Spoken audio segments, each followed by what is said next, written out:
Before we begin, if you love stories of survival, power, and unexpected triumph, stay until the very end. You won't believe how this turns out.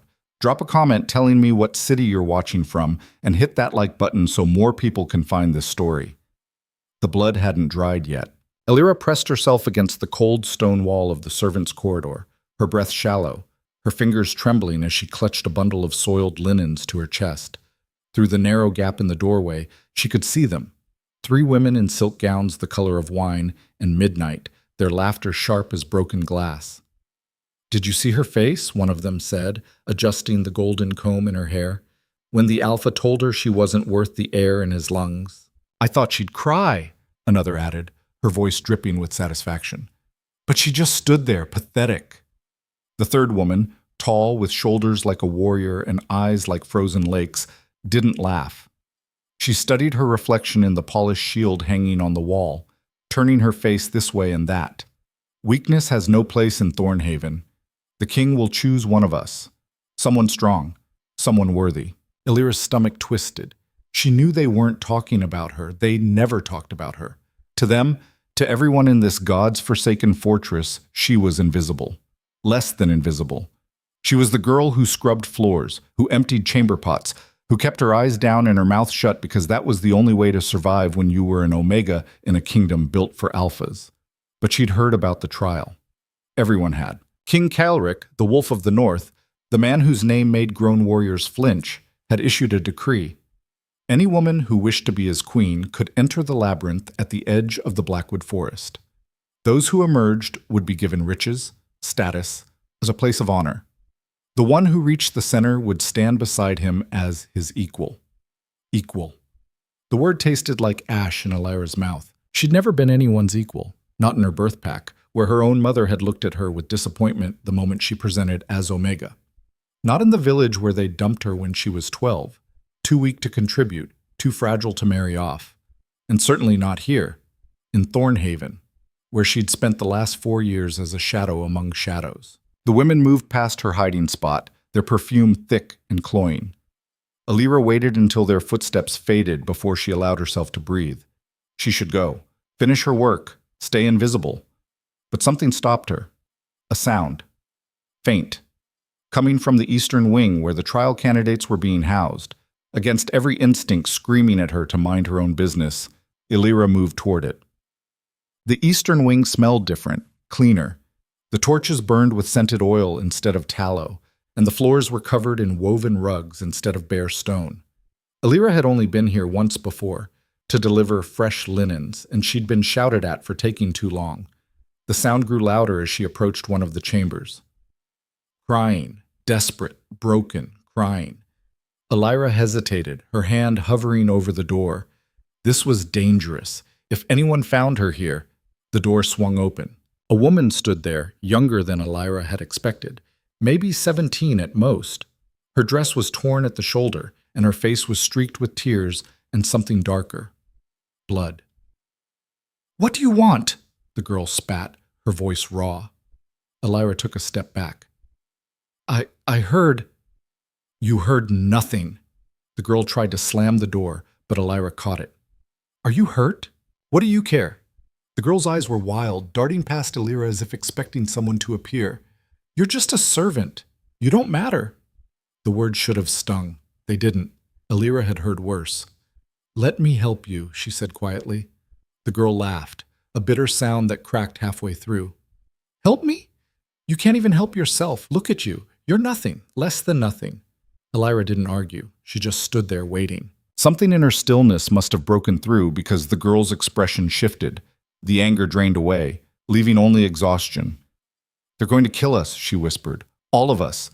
The trial. It's not what they said. It's a trap." Elira's pulse quickened.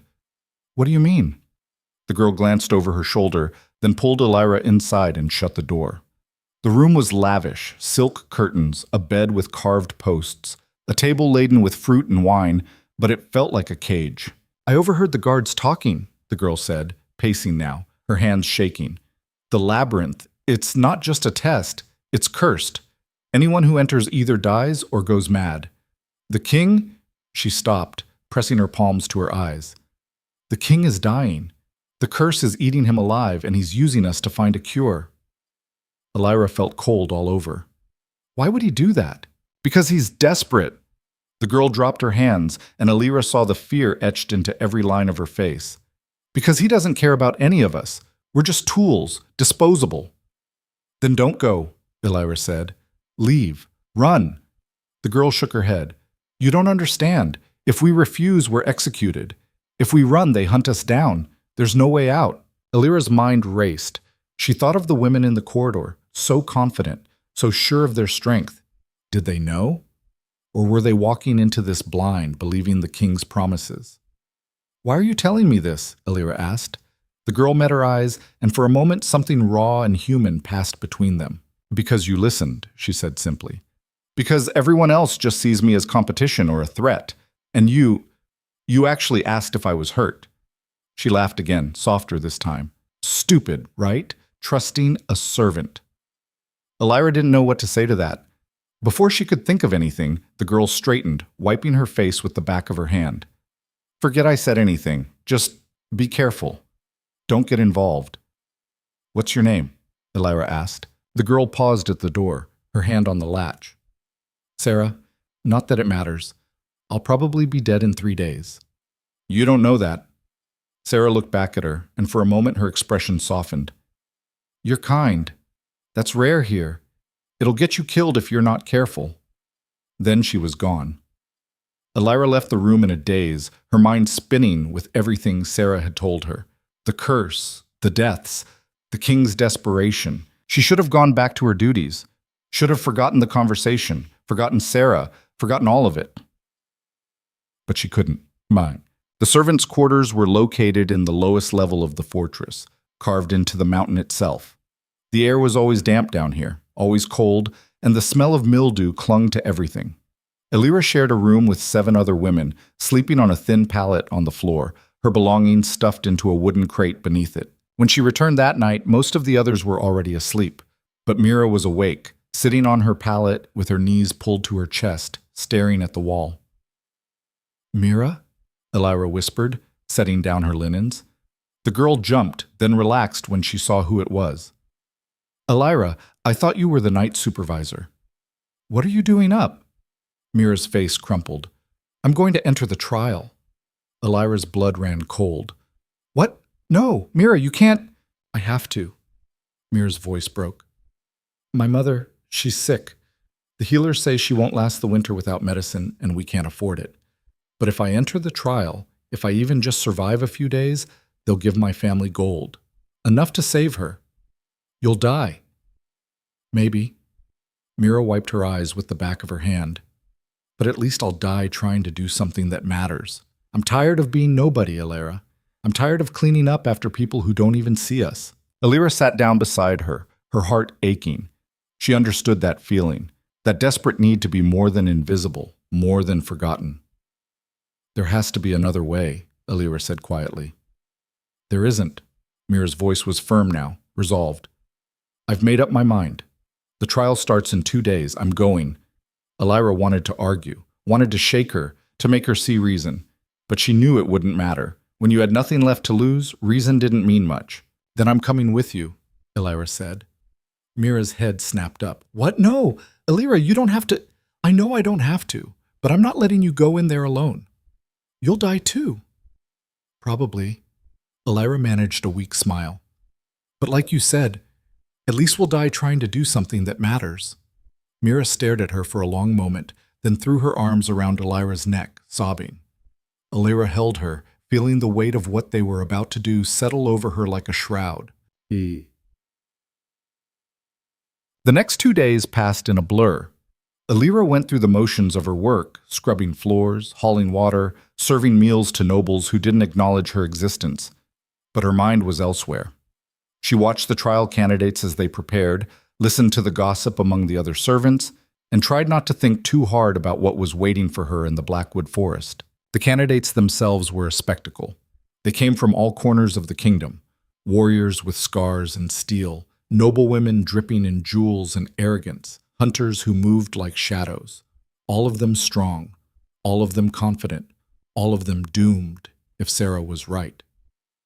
Elira saw Sarah once more before the trial began. She was in the courtyard, practicing with a sword, her movements sharp and precise. When she spotted Elira watching from the shadows, she paused, lowering her blade. "You're still here," Sarah said, not unkindly. "So are you." Sarah smiled, but it didn't reach her eyes. "Turns out running isn't an option. They have guards on every gate, and the forest is crawling with patrols. We're trapped." "I'm sorry." "Don't be." Sarah sheathed her sword. "I knew what I was getting into when I came here. Well, I thought I did anyway." She glanced around, making sure no one was listening, then lowered her voice. "Are you really going to enter?" Elira nodded. "Why?" "Because someone I care about is going, and I can't let her go alone." Sarah's expression softened. "You're braver than you think, you know. Most people wouldn't risk their lives for someone else." "I'm not brave," Elira said quietly. "I'm just tired of being afraid." Sarah studied her for a moment, then nodded. "Maybe that's the same thing." The night before the trial, Elira couldn't sleep. She lay on her pallet, staring at the ceiling, listening to the steady breathing of the other women around her. Mira was curled up beside her, one hand clutching Elira's like a lifeline, even in sleep. Elira thought about her mother, about the way she'd looked at Elira the day she presented as Omega, her face twisted with disappointment and shame. She thought about her father, who'd turned his back and walked away without a word. She thought about the pack leaders who'd decided she wasn't worth keeping, the villagers who'd treated her like a burden, the nobles in the fortress who'd looked through her as if she didn't exist. She thought about all the years she'd spent making herself small, swallowing her voice, accepting that this was all she deserved. And she thought, no more. Maybe she'd die in the labyrinth. Probably she would. But at least she'd die on her own terms, fighting for something, someone that mattered. When the bells rang at dawn, signaling the start of the trial, Elira was ready. The courtyard was packed. It seemed like half the kingdom had turned out to watch the candidates depart. Nobles in their finery, merchants hoping to curry favor, soldiers on leave, and even some of the servants who'd been given a rare few hours off to witness the spectacle. Elira and Mira stood at the back of the crowd, clutching the small packs they'd managed to put together. Bread, water, a knife, a change of clothes, nothing that would help them survive a cursed labyrinth, but it was better than nothing. "Are you sure about this?" Mira whispered, her face pale. Elira squeezed her hand. "No, but I'm doing it anyway." The candidates began to gather near the fortress gates. There were 20 of them in total, all women, all dressed for battle or survival. Elira recognized a few faces: Sarah, looking grim but determined; the tall warrior woman from the corridor, her armor gleaming in the sunlight; a hunter with a bow slung across her back and eyes that missed nothing. And then there was King Caelric. He emerged from the fortress like a storm given form, flanked by guards in black and silver. The crowd fell silent as he took his place on the platform above the gates. Elira had seen him before, but only from a distance. Up close, or as close as she could get, he was terrifying. Tall, easily a head taller than most of the men around him, with broad shoulders and a warrior's build. His hair was dark, falling just past his jaw, and his eyes were the color of a winter sky, cold, sharp, and utterly merciless. He wore black leather and steel, and when he moved, there was a predatory grace to it that made Elira's instincts scream at her to run. But it wasn't just his size or his presence that made him terrifying. It was the wrongness. Even from here, Elira could see it. The way his skin looked too pale, almost gray. The faint tremor in his hands that he tried to hide. The tightness around his mouth, as if every breath was an effort. Sarah had been right. He was dying. "Listen well," Caelric's voice rang out, cutting through the silence like a blade. "The labyrinth will test you. It will break you. Only the strongest will survive. Only the worthy will reach the center." He paused, his gaze sweeping over the candidates. When his eyes passed over Elira, she felt a chill run down her spine. It was like being seen by a wolf, brief, assessing, and utterly indifferent. "I have no use for weakness," Caelric continued. "Prove yourselves, or be forgotten. The woman who reaches the center and completes the trial will stand beside me as queen. The rest of you." He smiled, but there was no warmth in it. "The rest of you won't matter." The crowd erupted in cheers. Alira felt sick. One of the king's advisors stepped forward, an older man with a voice like grinding stone. Candidates, come forward, state your names and your intent. One by one, the women stepped up to the platform. Lyra of House Torin, I enter to claim what is mine by right of strength. Kessa the Blade, I enter to prove no man, or labyrinth, can break me. Marin of the Northern Wastes, I enter for glory and gold. Each declaration was met with applause or cheers. The candidates were confident, fierce, unshakable. When it was Sarah's turn, she stepped forward with her chin high. Sarah of House Varric, I enter because I have no other choice. The crowd murmured at that. The advisor frowned. That is not an acceptable answer. It's the truth, Sarah shot back. Isn't that what you want? Kaelric raised a hand, silencing the advisor. Let her speak. At least she's honest. Sarah's jaw tightened, but she stepped back without another word. The roll call continued. When it reached the end, the advisor looked around, clearly expecting everyone to have been accounted for. Then Mira stepped forward. The crowd went silent. What is this? The advisor demanded. You're not on the list. Mira's voice shook, but she didn't back down. I'm Mira, from the kitchens. I want to enter the trial. Laughter rippled through the crowd. Not kind laughter. Mocking, cruel laughter. A kitchen girl? Someone shouted. She'll be dead before she reaches the trees. Look at her. She's practically a child. The advisor waved a hand dismissively. Get back to your duties, girl. This is not for the likes of you. Mira's face flushed with shame, but before she could retreat, Alira stepped forward. She has every right to enter. The laughter stopped. Everyone turned to stare at Alira. And who are you? The advisor sneered. Alira's heart pounded so hard she thought it might break through her ribs, but she forced herself to speak. I'm no one, just another servant. But the king's decree didn't say only nobles and warriors could enter. It said any woman. We're women. We're entering. The advisor's face turned red. This is absurd. You're servants. You have no training, no skills, no... Enough. Kelric's voice cut through the noise like a knife. He stood, looking down at Alira and Mira with an expression that was impossible to read. Let them enter, he said. The advisor sputtered. Your Majesty, surely... I said let them enter. Kelric's eyes were cold. If they want to throw their lives away, who are we to stop them? It will make the trial more... interesting. The crowd erupted in fresh laughter and jeers. Alira felt the weight of 100 stares, all of them filled with contempt or pity or amusement. But she didn't look away from the king. For just a moment, their eyes met, and she saw something flicker in his expression. Not kindness, not sympathy, curiosity. Then he turned away, and the moment was gone. Quote, the candidates were given 1 hour to make their final preparations before the trial began. Alira and Mira were directed to a small tent where they could store any belongings they weren't taking with them.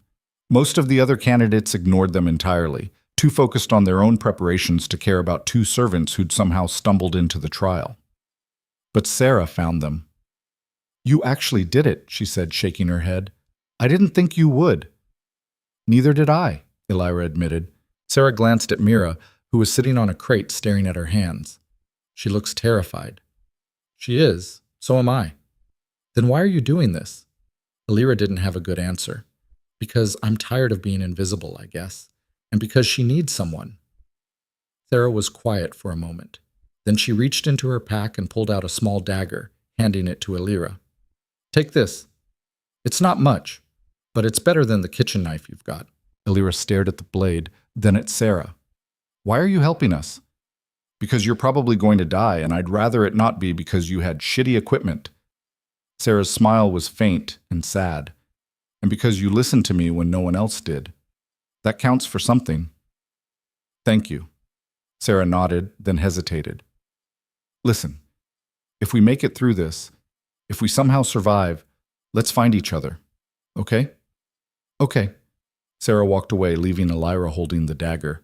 Mira looked up at her. She's nice. Yeah, she is. Alira? Yeah? I'm really scared.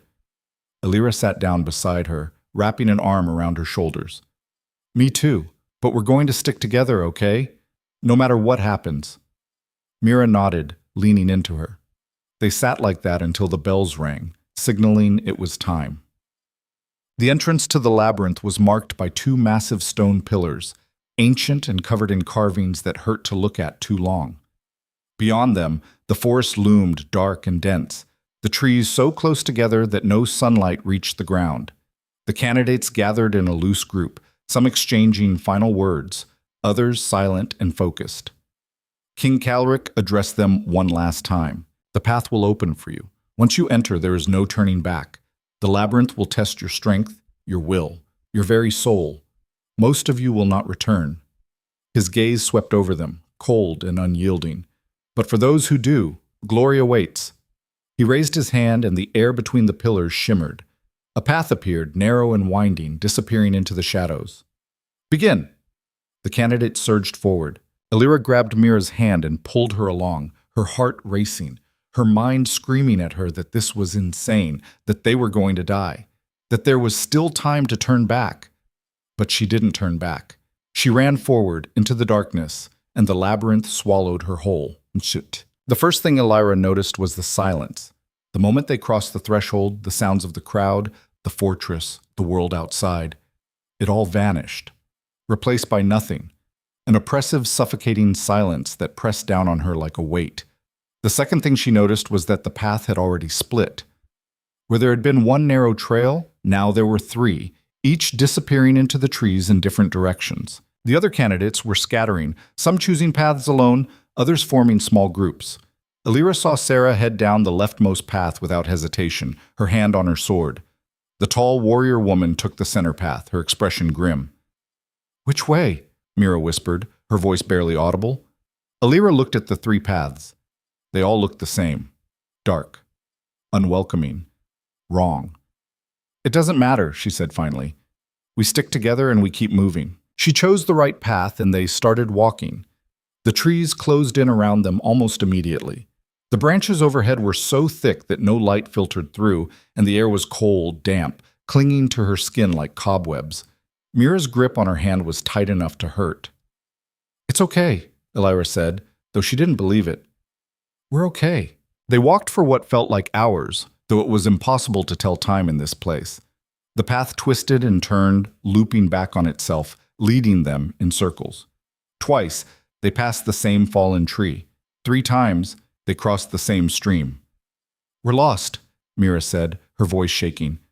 "No, we're just taking our time." "Alira, we're fine." They weren't fine. The labyrinth was playing with them. Alira could feel it, the way the air seemed to shift and change, the way the shadows moved when she wasn't looking directly at them. And then they found the first body. It was one of the candidates, a woman Alira vaguely recognized from the courtyard. She'd been strong, fierce, armed with a spear and a shield. Now she was lying face down in the dirt, her eyes wide and empty, her mouth frozen in a silent scream. There were no wounds. Mira made a strangled sound and turned away, gagging. Alira knelt beside the body, forcing herself to look, to understand. The woman's hands were clenched into fists, her nails digging into her palms hard enough to draw blood. Her face was twisted in terror. "What killed her?" Mira whispered. Alira didn't answer, because she didn't know. But she had a terrible suspicion that the labyrinth hadn't needed to kill her. It had just shown her something she couldn't face. They kept walking. What else could they do? The path led them deeper into the forest, and the trees grew stranger. Their bark was black and slick, like oil, and their branches reached out like claws. Strange symbols were carved into some of them, glowing faintly with a sickly green light. Mira was crying now, quiet, hitching sobs that she tried to muffle. "Talk to me," Alira said, desperate to fill the silence. "Tell me about your family." "What?" "Your family. You said your mother is sick. Tell me about her." Mira sniffed, wiping her eyes. She's kind. Really kind. She used to make me dolls out of scraps of fabric when I was little, and she'd sing to me when I couldn't sleep." "That sounds nice." "It was." Mira's voice broke. "I just want to save her, Alira. That's all I want." "We will," Alira said, even though she had no idea if it was true. "We'll get through this, and we'll save her." They walked for another hour, maybe more, before the path finally opened into a clearing. And that's when Elira saw the mirrors. There were hundreds of them, tall, taller than the trees, their surfaces gleaming like polished silver. They formed a perfect circle around the clearing, reflecting Elira and Mira from every angle. "What is this?" Mira breathed. Elira didn't answer. She was staring at the mirrors, at the reflections. At first, they showed her as she was, a small, thin woman in a threadbare dress, her hair tangled, her face smudged with dirt. But then the reflections began to change. One mirror showed her as a child, cowering in the corner while her mother screamed at her. Useless. Worthless. Why couldn't you have been born strong? Another showed her in the village, begging for food, the other children throwing stones at her while the adults looked away.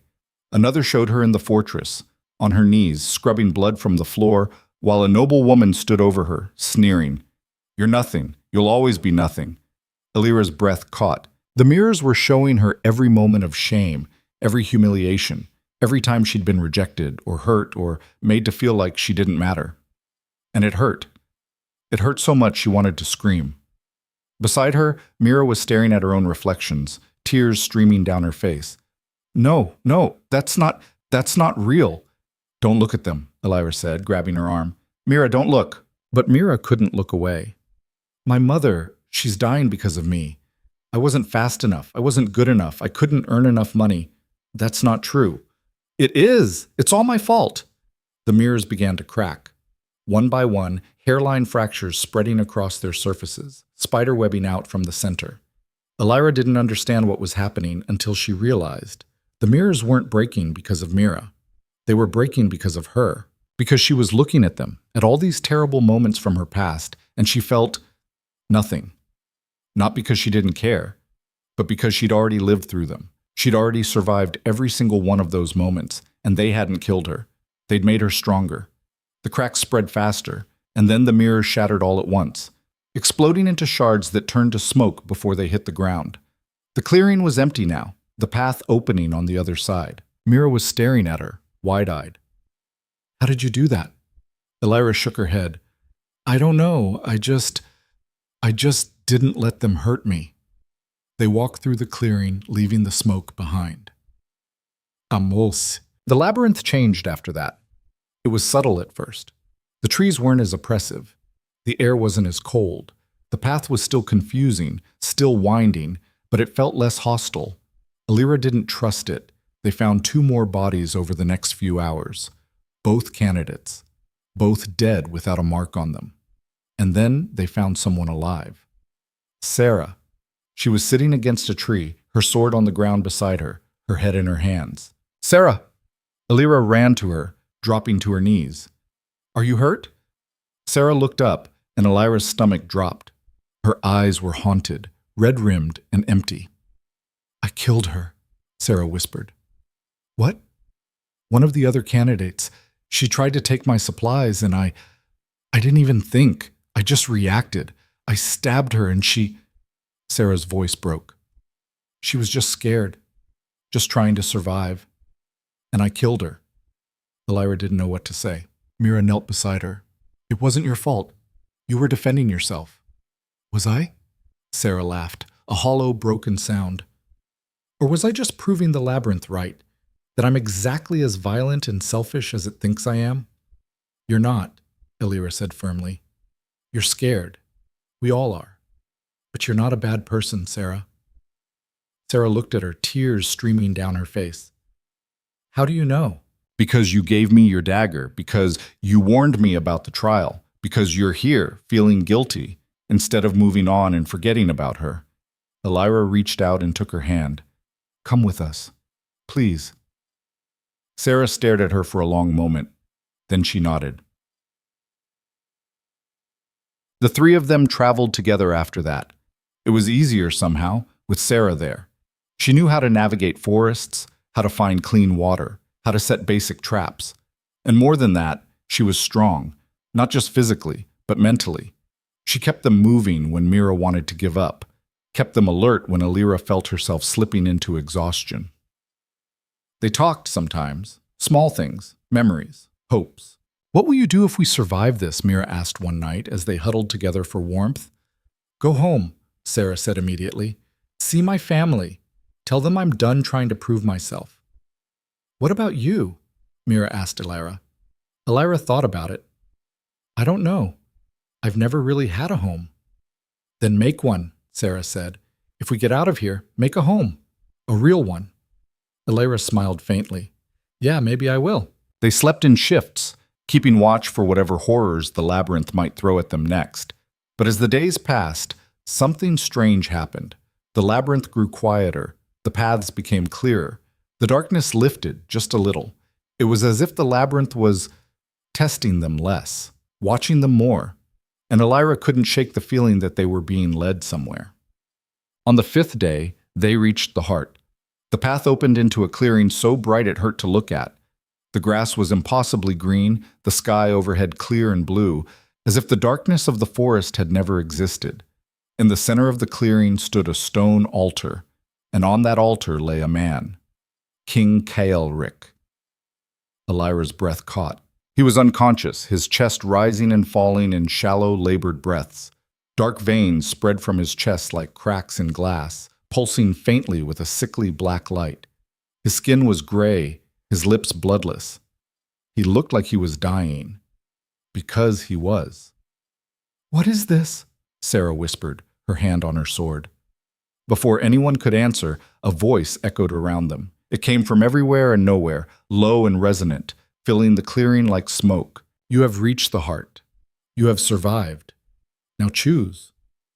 Elira stepped forward. Choose what? The king bears a curse, a darkness born of his own making, now consuming him. To free him, one must take the curse into themselves, absorb it, become it. The voice paused. Who among you will sacrifice? Mira's face went white. No, that's not fair. We didn't come here to die for him. Then leave, the voice said. Return to the world unchanged, or step forward and claim your fate. Sarah's hand tightened on her sword. This is insane. He's using us, just like I said. Maybe, Elira said quietly, but if we leave, he dies. And the curse, whatever it is, it won't just stay here. So what? He's a tyrant. He doesn't deserve saving. Elira looked at Caelric, at the pain etched into his unconscious face, and she thought about power, about the way he'd looked at the candidates with such cold indifference, about the way he'd let her and Mira enter the trial, knowing they'd probably die. But she also thought about the curse, about the darkness spreading through him, about the fact that curses like this didn't just kill one person. They spread. I'll do it, Elira said. Sarah grabbed her arm. Are you out of your mind? Maybe. Elira pulled free. But I'm the only one here who has nothing left to lose. Elira, please. Mira was crying now, clutching at her. You don't have to do this. I know. Elira smiled at her, even as her own eyes burned with tears. But I want to. Before anyone could stop her, Elira walked to the altar. She placed her hands on Caelric's chest, right over the center of the dark veins. The curse surged into her like a tidal wave. It was agony, pure, unfiltered agony. Every fear, every pain, every dark thought she'd ever had, it all crashed into her at once, magnified 1,000 times over. She felt herself breaking, shattering.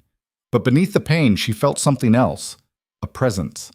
The curse wasn't just darkness, it was loneliness, desperation. The weight of 1,000 choices made in isolation, the burden of carrying a kingdom alone with no one to share the load. It was Caelric's pain, and Elira understood. She didn't fight it, she let it in. She opened herself to it, accepted it, and in accepting it, she transformed it. The clearing filled with light, blinding, brilliant light that burned away the darkness, that turned the curse from something destructive into something else. Balance, acceptance, peace. When Elira opened her eyes, the veins were gone from Caelric's chest, and he was staring at her. His eyes, storm gray, sharp, alive, locked onto hers with an intensity that stole her breath. Who are you? He whispered, his voice hoarse. Elira smiled, tears streaming down her face, her body trembling with exhaustion. No one, she said. I'm no one at all. And then the world went dark. Alira woke to the smell of cedar and smoke. Her body ached everywhere. Not the sharp pain of injury, but the deep, bone-grinding exhaustion of someone who'd pushed past every limit and kept going anyway. For a long moment, she just lay there with her eyes closed, breathing, trying to piece together what had happened. The labyrinth. The curse. Calric's face as he woke. Her eyes snapped open. She was in a room she didn't recognize. Stone walls hung with tapestries that probably cost more than she'd earn in 10 lifetimes. A fire crackled in a hearth carved from dark marble. The bed beneath her was ridiculous, soft enough to sink into, covered in furs and linens that felt like water against her skin. This wasn't the servants' quarters. Panic clawed at her throat. She tried to sit up and the room spun violently, forcing her back down. "Don't move too fast." The voice came from somewhere to her left. Alira turned her head carefully and saw a woman sitting in a chair near the window. Older, maybe 50, with gray threading through dark hair pulled back in a severe braid. She wore the practical robes of a healer, her hands stained green and brown from herb work. "Where am I?" Alira's voice came out like gravel. "The King's Wing, East Tower." The woman stood, moving to a small table where a pitcher and cup waited. "You've been unconscious for 3 days." 3 days. The healer poured water and brought it to the bed. Alira took it with shaking hands, the first sip burning down her throat. "Mira," Alira said when she could speak again. "There was a girl with me, and another woman, Sarah. Are they alive?" "Both fine. They've been demanding to see you." The healer's mouth twitched, almost a smile. "The young one tried to break down my door twice. I had to threaten her with sedatives." That was definitely Mira. Alira drank more water, trying to organize her thoughts. "What happened after the clearing? You collapsed. The king carried you out himself." The healer studied her with unsettling intensity. "Wouldn't let anyone else touch you. He brought you here and I've been monitoring you since." "Is he—" Alira hesitated. "Is the curse gone?" "See for yourself." The door opened before the healer could say more. Calric walked in, and Alira's breath caught. He looked completely different. The gray pallor was gone from his skin. His eyes were clear and sharp, storm cloud gray instead of that awful, dying darkness. He moved like a predator, smooth, powerful, completely in control. He wore simple black clothing, no crown, no armor, but the raw authority rolling off him made the air feel heavier. He stopped when he saw her awake. For a long moment, neither of them spoke. "Out," Calric said to the healer, his eyes never leaving Alira's face. The woman's jaw tightened. "Your Majesty, she needs—" "I said out." The healer left, closing the door harder than necessary. Silence filled the space between them, thick and strange. "You're awake," Calric said finally. "So are you." Something flickered across his expression, not quite a smile. "Thanks to you." Alira looked down at her hands. There were marks on them now, thin silver lines tracing across her palms like old scars, following the creases and curves of her skin. They hadn't been there before the labyrinth. "What did you do to me?" she asked quietly. Calric pulled the chair the healer had abandoned and sat, bringing himself to eye level with her. Up close, she could see the shadows under his eyes, the tension in his shoulders. He wasn't as recovered as he wanted to appear. "That's what I've been trying to understand," he said. "What did you do in that clearing?" "I don't know, I took the curse." "You didn't just take it." He leaned forward slightly. "The darkness that was eating me alive should have killed you instantly, turned you into a husk. Instead, you absorbed it and changed it into something else entirely." Alira's pulse quickened. "What do you mean?" "What?" Calric held out his hand. In his palm, a faint silver light flickered to life, the exact same color as the marks on her skin. "We're connected now," he said, watching her face. "Bound. I can feel your presence like a second heartbeat, constant, always there. And you?" He tilted his head. "Can you feel mine?" Alira wanted to say no, wanted to deny it completely. But the moment he spoke the words, she realized he was right. There was something there, beneath her ribs, a warmth that wasn't her own. A steady pulse that matched his breathing, foreign but somehow familiar. "What does that mean?" she whispered. "It means you saved my life in a way that's never been done before. The curse isn't gone. It's transformed, split between us, balanced. His expression darkened. And it means you're in more danger than you can possibly imagine. From what? From everyone. Kaelric stood, moving to the window that overlooked the fortress courtyard. Beyond the glass, Illyra could see guards training, servants hurrying between buildings, the machinery of power grinding on. The nobles who wanted me dead so they could seize control, the rival kingdoms waiting for weakness, my own court, who have no idea what you are or how you did what you did. He looked back at her. You're an Omega, a servant. You have no name, no house, no training. And somehow you accomplished what 20 of the strongest women in this kingdom couldn't. They're going to tear you apart trying to figure out how. Or they'll just kill you to be safe. Illyra's stomach twisted. Then let me go. Send me back to the kitchens. I'll disappear. No. Why not? Kaelric turned from the window, his eyes blazing with something fierce. Because you're mine now. The words hung in the air between them, sharp and possessive. Heat flared in Illyra's chest. Anger. I'm not yours. I'm not anyone's property. That's where you're wrong. He crossed back to the chair, leaning forward until their faces were inches apart. You took my curse. You bound yourself to me whether you meant to or not. That connection, he gestured between them. It's not just symbolic. If you die, I die. If I die, you die. We're tied together now, and there's no undoing it. Illyra stared at him, her mind racing. So what do you want from me? Kaelric was silent for a beat too long. Then he straightened, his expression shifting into something harder, more controlled. I want you to be my queen. Illyra laughed. She couldn't help it.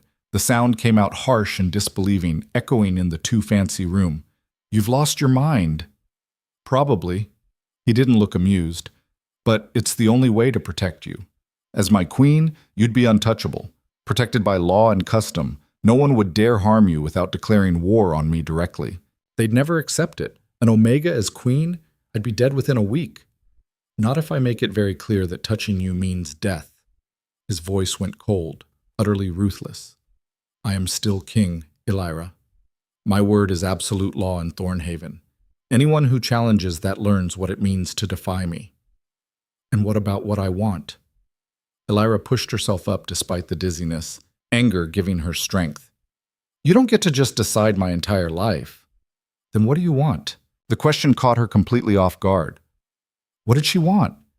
A week ago, she would have said freedom, safety, a place where she could exist without having to make herself invisible. But now? I want to see Mira and Sarah, she said finally. And then I want real answers about this curse, about what I actually did, about what happens next. Not orders, answers. Kaelric studied her for a long moment, then nodded slowly. Fair enough. But Illyra, he caught her wrist as she started to stand, his grip gentle but absolutely firm. Whether you accept the title or not, you need to understand something. You're not invisible anymore. You can't be. What you did in that labyrinth, people are already talking, and when they talk long enough, they act. Then I'll deal with it. Will you? His thumb brushed across the silver marks on her palm, sending a strange tingling through her skin. Because the darkness you absorbed, it's still inside you. I can feel it every second, and sooner or later you're going to have to face what that actually means. Illyra pulled her hand free, her heart hammering. I've faced worse. She walked past him toward the door, forcing her legs to hold steady. Have you? Kaelric's voice followed her. Because what's coming won't be like anything you've survived before. Illyra didn't answer. She stepped out into the hallway and closed the door behind her. Checked. The corridors in the king's wing were nothing like the servants' passages she knew. Everything was polished stone and rich wood, tapestries and carved columns, torches that burned with scented oil instead of tallow. Guards stood at regular intervals, their eyes tracking her as she passed. She felt wrong here. Exposed, like a dirt stain on expensive silk. A servant appeared, older woman, well-dressed by servant standards, her expression carefully blank. This way, the woman said, her tone perfectly neutral and somehow insulting at the same time. She led Illyra through the maze of hallways without speaking again. The silence felt deliberate, pointed. Illyra could practically feel the judgment radiating off her. They reached a door in the eastern wing. The servant knocked once, then walked away without waiting.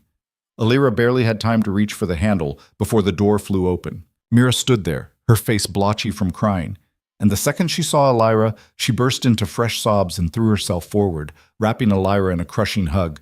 "You're awake! You're alive! I thought you were going to die!" Alira hugged her back, feeling the girl's whole body shaking. "I'm okay. I'm okay. You collapsed and wouldn't wake up, and they took you away and wouldn't let us see you. And I didn't know if you were dead or dying or—" "Mira, breathe." Mira pulled back, wiping frantically at her eyes. Behind her, Alira could see the room they'd been given. It was absurdly lavish. 2 massive beds with silk sheets, a table laden with enough food to feed a dozen people, plush chairs, thick rugs, windows overlooking actual gardens instead of stone walls. It was the kind of room Alira had cleaned 100 times but never imagined sleeping in. Sarah sat on one of the beds, watching them. She looked tired but alert, her eyes sharp. "You look terrible," Sarah said flatly. Alira managed a weak laugh. "Thanks." "She's been worried sick," Mira said quickly. She just won't admit it." Sarah's jaw tightened, but she didn't deny it. "What happened after you passed out?" Alira sat down heavily on the other bed, her legs grateful for the rest. "I woke up in the king's quarters. He's better. The curse is gone. Mostly." "Mostly?" Sarah's eyes narrowed. "What does that mean?" "It means it's complicated. Alira held up her hand, showing the silver marks. "We're connected now, bonded. If one of us dies, the other does too." Silence. Then Mira's eyes went huge. "What?" Sarah just stared. "He told you that?" "Yes." And he wants me to be his queen?" The silence stretched even longer this time. Then Mira gasped. "He asked you to marry him?" "More like declared it. He says it's the only way to keep me safe." Sarah leaned back against the headboard, shaking her head slowly. "Of course he did." "What's that supposed to mean?" "It means you just became the most valuable and most dangerous person in this entire kingdom." Sarah's expression was hard. "And you have no idea what you're walking into." "Then tell me." Sarah stood, moving to the window. For a long moment, she just stared out at the gardens. When she spoke, her voice was different, older, colder. "I grew up in a noble house," she said. "Not a major one, but high enough to see how power works. The king has enemies everywhere, Alira. Lords who want his throne, kingdoms that want his land, merchants who want his trade routes. The only thing holding them back is fear. Fear of his strength, his ruthlessness, his absolute control." She turned to face Alira. "But you're a weakness, an Omega servant with no training, no allies, no idea how to survive in a court full of vipers. They'll see you as his vulnerability, and they'll exploit it. Use you against him, or just kill you outright." "Beau bourgeoisie. So I should refuse," Alira said. "No." Sarah's smile was bitter. "If you refuse, you'll be seen as ungrateful, rebellious, an insult to the king who saved you. They'll tear you apart for that too. There's no safe choice here." Mira had been quiet through all this, her eyes darting between them. Now she spoke up, her voice small and uncertain. "What do you want to do, Alira?" Alira looked at her. At this girl who'd walked into a cursed labyrinth with nothing but hope and desperation, trying to save her dying mother. "I don't know," Alira admitted. "I don't even know what I want anymore." Before anyone could respond, footsteps echoed in the hallway. Heavy boots, multiple sets. The door opened without a knock. 2 guards stood there, their expressions grim. "The king has summoned you to the throne room," the taller one said. "All 3 of you, immediately." Sarah's hand dropped to where her sword would be if she still had one. "Why?" "The full court has been called. You're to be presented." Alira's stomach dropped. "Presented to who?" "Everyone." The throne room was packed with bodies. Nobles in silk and velvet and jewels, their faces painted with powder and judgment. Minor lords and ladies from across the kingdom, merchants wealthy enough to buy access, military commanders in polished armor. They filled the massive hall from wall to wall, their voices a constant buzz of gossip and speculation. At the far end, raised on a platform of black stone, Kaelric sat on his throne. He looked every inch of the conqueror who'd built this kingdom, cold, powerful, utterly in control. When Alira entered with Mira and Sarah flanking her, the entire room went silent. Every single eye turned to stare at her. Alira was still wearing the plain linen shift the healers had dressed her in. Her hair was a mess. Her feet were bare. Next to the glittering nobles in their finery, she looked exactly like what she was, a servant who'd stumbled into something far beyond her understanding. The crowd parted as they walked down the center aisle. Alira could hear the whispers starting, low and vicious, and spreading like poison. That's her? A servant? That's what saved him? She looks half-starved. This is a joke. Omega trash. Sarah walked on her right, Mira on her left, both of them rigid with tension. When they reached the base of the throne platform, one of the guards barked, "Kneel!" Alira didn't move. Neither did Sarah or Mira. The guard's face reddened.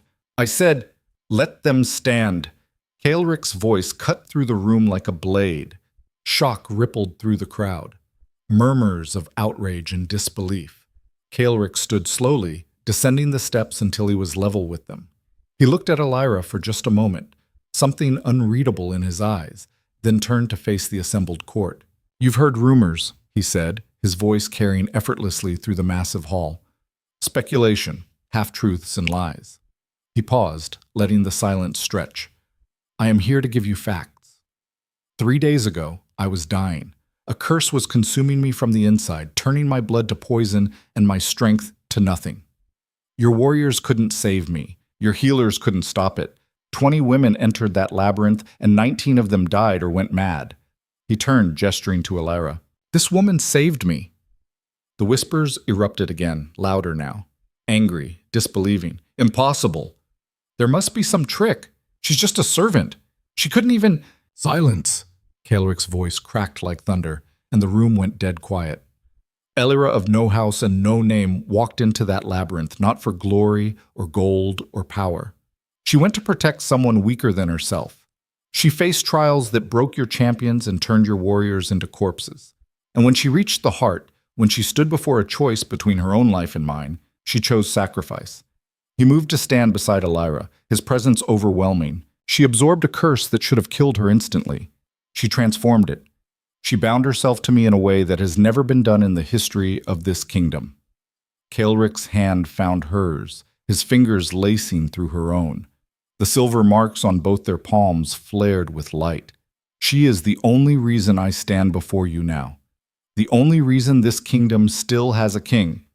A nobleman near the front, older with jowls and expensive robes and eyes full of calculation, stepped forward. "With all due respect, Your Majesty," he said, his voice dripping false courtesy. "This is highly irregular. We know nothing about this woman. Her loyalties, her family, her intentions. Her intentions." Kaelric's voice went cold and dangerous. "She saved my life, Lord Aldrich. What more do you need to understand?" "She's an Omega," another voice called out from the crowd. A woman this time, her tone sharp. "Weak by nature, unsuitable for any position of importance or—" "Then explain to me how she survived the labyrinth when your daughter did not." The woman's face went white, then red. Murmurs spread through the crowd again. Alira felt like she was drowning in the weight of all those stares, all that judgment. "The trial was meant to find a queen," someone else said. Another nobleman, younger, with a voice like oil. "If this girl completed it by your own laws, she should be considered. But to simply declare her without proper—" "I am declaring nothing," Kaelric interrupted, his tone absolute. "I am stating facts. Alira saved my life. She is under my direct protection. Anyone who harms her in any way answers to me personally." He paused, his eyes scanning the crowd, daring anyone to challenge him. "As for what title she holds, that is her choice, and hers alone." The words settled over the room like a physical weight. Alira felt every eye on her, felt the disbelief, the anger, the calculation happening behind 100 different faces. She thought about what Sarah had said, about power and safety and having no good choices. She thought about Mira, who'd risked everything for her family, about Sarah, who'd shown her kindness when the world had shown her nothing but cruelty, about all the years she'd spent invisible, voiceless, trying to survive by making herself smaller and smaller until she barely existed. And she realized something. She was tired of being small. "I accept," Alira said. Her voice wasn't loud, but in the shocked silence of the throne room, it carried like a bell. The reaction was immediate and explosive. Shouts of outrage, gasps of disbelief, nobles arguing with each other, voices rising in anger. This is madness! An Omega as queen? The council will never... This violates every...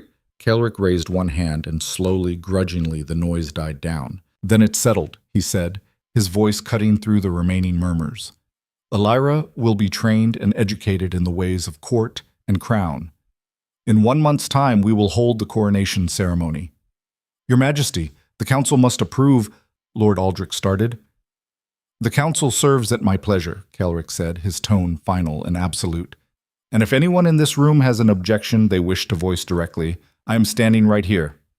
No one moved. No one spoke. Kelric's smile was cold and sharp as a knife. Excellent. This audience is concluded. You're all dismissed.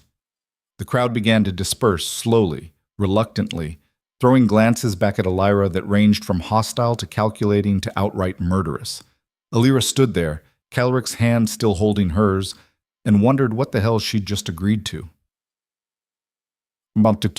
They were escorted to new quarters immediately, not the rooms where Mira and Sarah had been staying. These were in the royal wing itself, behind 3 sets of guards, through corridors Elira had only ever seen when she was scrubbing floors. Her room now apparently, was absurd. A bed that could sleep 5 people, wardrobes filled with dresses she wouldn't know how to put on, a balcony overlooking the entire fortress and the valley beyond.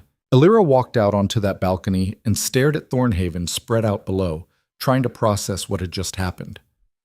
Behind her, she heard the door open. You should rest, Kelric's voice said. So should you. He moved to stand beside her, close enough that she could feel the warmth of him. Do you regret it? Saying yes? Elira thought about it honestly. Ask me again in a month, if I'm still alive. You will be. You sound very sure. I am. He turned to look at her, his expression serious. I meant what I said in there. You're under my protection. Anyone who tries to hurt you dies. That's not a threat or a promise, it's just fact. That's not going to make me popular with your court. I don't need you to be popular. I need you alive. Elira looked at him, really looked at him. At the man who'd been willing to sacrifice dozens of women to save himself, who ruled through fear and violence and absolute control, who'd carried her out of the labyrinth himself. Why do you care? She asked quietly. You didn't even know I existed a week ago. Kelric was silent for a long moment. When he finally spoke, his voice was lower, almost vulnerable. Because you saw me at my absolute weakest, dying, broken, pathetic, and you didn't run. You didn't try to bargain with it or use it against me. You just... He stopped, his jaw tight. You just helped. No one has done that for me in longer than I can remember. Elira's throat tightened. Before she could figure out what to say to that, a sound cut through the evening air, shouting. Metal on metal. The clash of combat. Kelric's entire body went tense, his hand dropping to the sword he always wore. Get inside, he ordered. What's happening? I don't know, but until I do, you stay. The balcony door behind them exploded inward. Glass and wood shattered everywhere. 3 men in dark leather burst through, moving with the lethal precision of trained killers, blades already drawn and gleaming. Kelric killed the first one before Elira could even scream. His sword was a blur, opening the man's throat in one smooth motion. The second assassin went for Kelric. The third one headed straight for Elira. She didn't think, didn't plan. She threw her hand up instinctively, and silver light exploded from her palm like lightning. The assassin flew backward, hitting the stone wall hard enough that Elira heard bones crack. He slumped to the ground and didn't move. Elira stared at her hand, at the silver marks now blazing like brands against her skin, glowing with power she didn't understand. The third assassin hesitated, looking between Kelric and Elira with something like fear in his eyes. Who sent you? Kelric demanded, his sword at the man's throat. The assassin smiled, blood on his teeth. You have more enemies than you can count, Wolf King. Your pet Omega won't save you from all of them. He bit down hard on something. Poison foam bubbled from his lips. He was dead before he hit the floor. Kelric moved immediately to Elira, his hands on her shoulders. Are you hurt? No, I'm... She looked at her hands again at the fading silver light. What did I just do? The curse, Kaelric said, his voice grim. It's not gone. It transformed, but it's still there, still powerful, and now it's part of you. Guards poured onto the balcony, weapons drawn, shouting. Search every inch of this wing, Kaelric ordered. Find anyone who doesn't belong here. Double the guard on every entrance. No one gets in or out without my direct permission. Yes, Your Majesty. As the guards moved to obey, Kaelric pulled Elira away from the bodies, away from the broken glass and blood. This is just the beginning, he said quietly, his eyes hard. They're going to keep coming. For me, for you, for both of us. And they won't stop until one of us is dead. Elira's hands were still shaking, the silver lines slowly fading back to faint scars. She looked at the dead assassins, at the destruction, at the guards swarming the room, and she realized with perfect, terrifying clarity that Kaelric was right. She'd just painted a target on her back that would never go away. Then we fight, she said, her voice steadier than she felt. Kaelric looked at her for a long moment. Something shifted in his expression. Respect, maybe, or recognition. Yes, he said, we fight. But as Elira stood there, surrounded by guards and corpses, and the weight of a decision she could never take back, she couldn't shake one horrible thought. Fighting meant surviving, and she had no idea if she was strong enough to survive what was coming. The attack started 3 days later. Not assassins this time. Something worse. Elira woke to Mira shaking her shoulder, the girl's face white with terror. They're burning effigies of you in the lower city, Mira whispered. Crude dolls made of straw with your face painted on them. They're chanting while they burn them, saying you're a curse on the kingdom. Elira sat up, her head pounding. She hadn't slept well since the assassination attempt. Every shadow looked like a threat. Every sound made her flinch. How many people? Hundreds? Maybe more. Mira's hands twisted in her apron. And there's something else. The servants are refusing to work in this wing. They say being near you brings bad luck, that you've got darkness in you that spreads. Maybe they're right. Don't say that. But Elira could feel it. The silver marks on her palms had started spreading, thin lines creeping up her wrists like veins of light under her skin. Sometimes they pulsed with warmth. Sometimes they burned. And at night she could feel the curse moving inside her, restless and hungry. She got out of bed, ignoring Mira's protests, and walked to the balcony. The fortress courtyard below was different than it had been a week ago. Fewer people, more guards.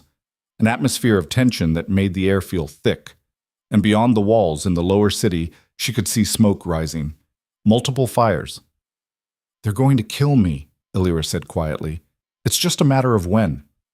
Kaelric won't let them. Kaelric can't be everywhere. Elira turned to face her. Mira, I need you to do something for me. Write to your mother. Tell her you're coming home. What? No, I told you. This isn't your fight. You got what you came for. Your mother has medicine, has care. You don't need to stay. Mira's eyes filled with tears. I'm not leaving you. Yes, you are. Elira grabbed her shoulders. Because when this gets worse, and it will get worse, I need to know that at least one person I care about is safe. Please, Mira, do this for me. Before Mira could answer, the door burst open.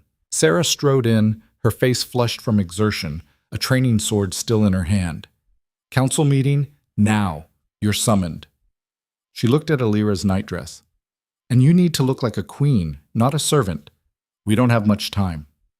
20 minutes later, Elira found herself being laced into a dress that felt more like armor, heavy blue velvet with silver embroidery that matched the marks on her skin. Mira and Sarah worked together, pulling stays tight, arranging her hair, transforming her into something she barely recognized in the mirror. I look ridiculous, Elira muttered. You look like someone they can't dismiss, Sarah corrected. That's the point. They walked through corridors that felt hostile now. Servants pressed themselves against walls to avoid being near her. Guards watched with hands on weapons. Whispers followed in her wake.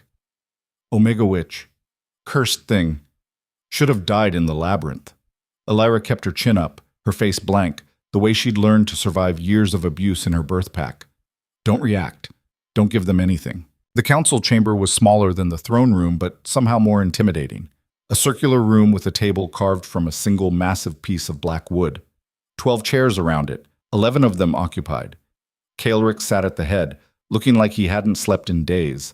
When Alira entered, his eyes found hers immediately, something like relief flashing across his face. But the others at the table looked at her with barely concealed hostility. Lord Aldrich was there, his expression sour. Lady Thorne, a severe woman with iron-gray hair and eyes like frozen steel. Commander Brandt, the scarred military man who'd insulted her in the strategy room, and 8 others, nobles and advisors whose names she'd tried to learn but kept forgetting. "Sit," Kaelric said, gesturing to the empty chair at his right hand. Alira moved toward it, feeling every eye on her. As she sat, Lord Aldrich cleared his throat. "Is this appropriate, Your Majesty? This is a closed council meeting, matters of state."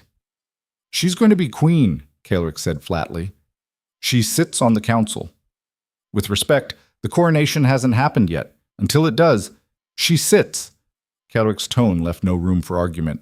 "Continue your report, Commander." Brandt leaned forward, his massive hands flat on the table.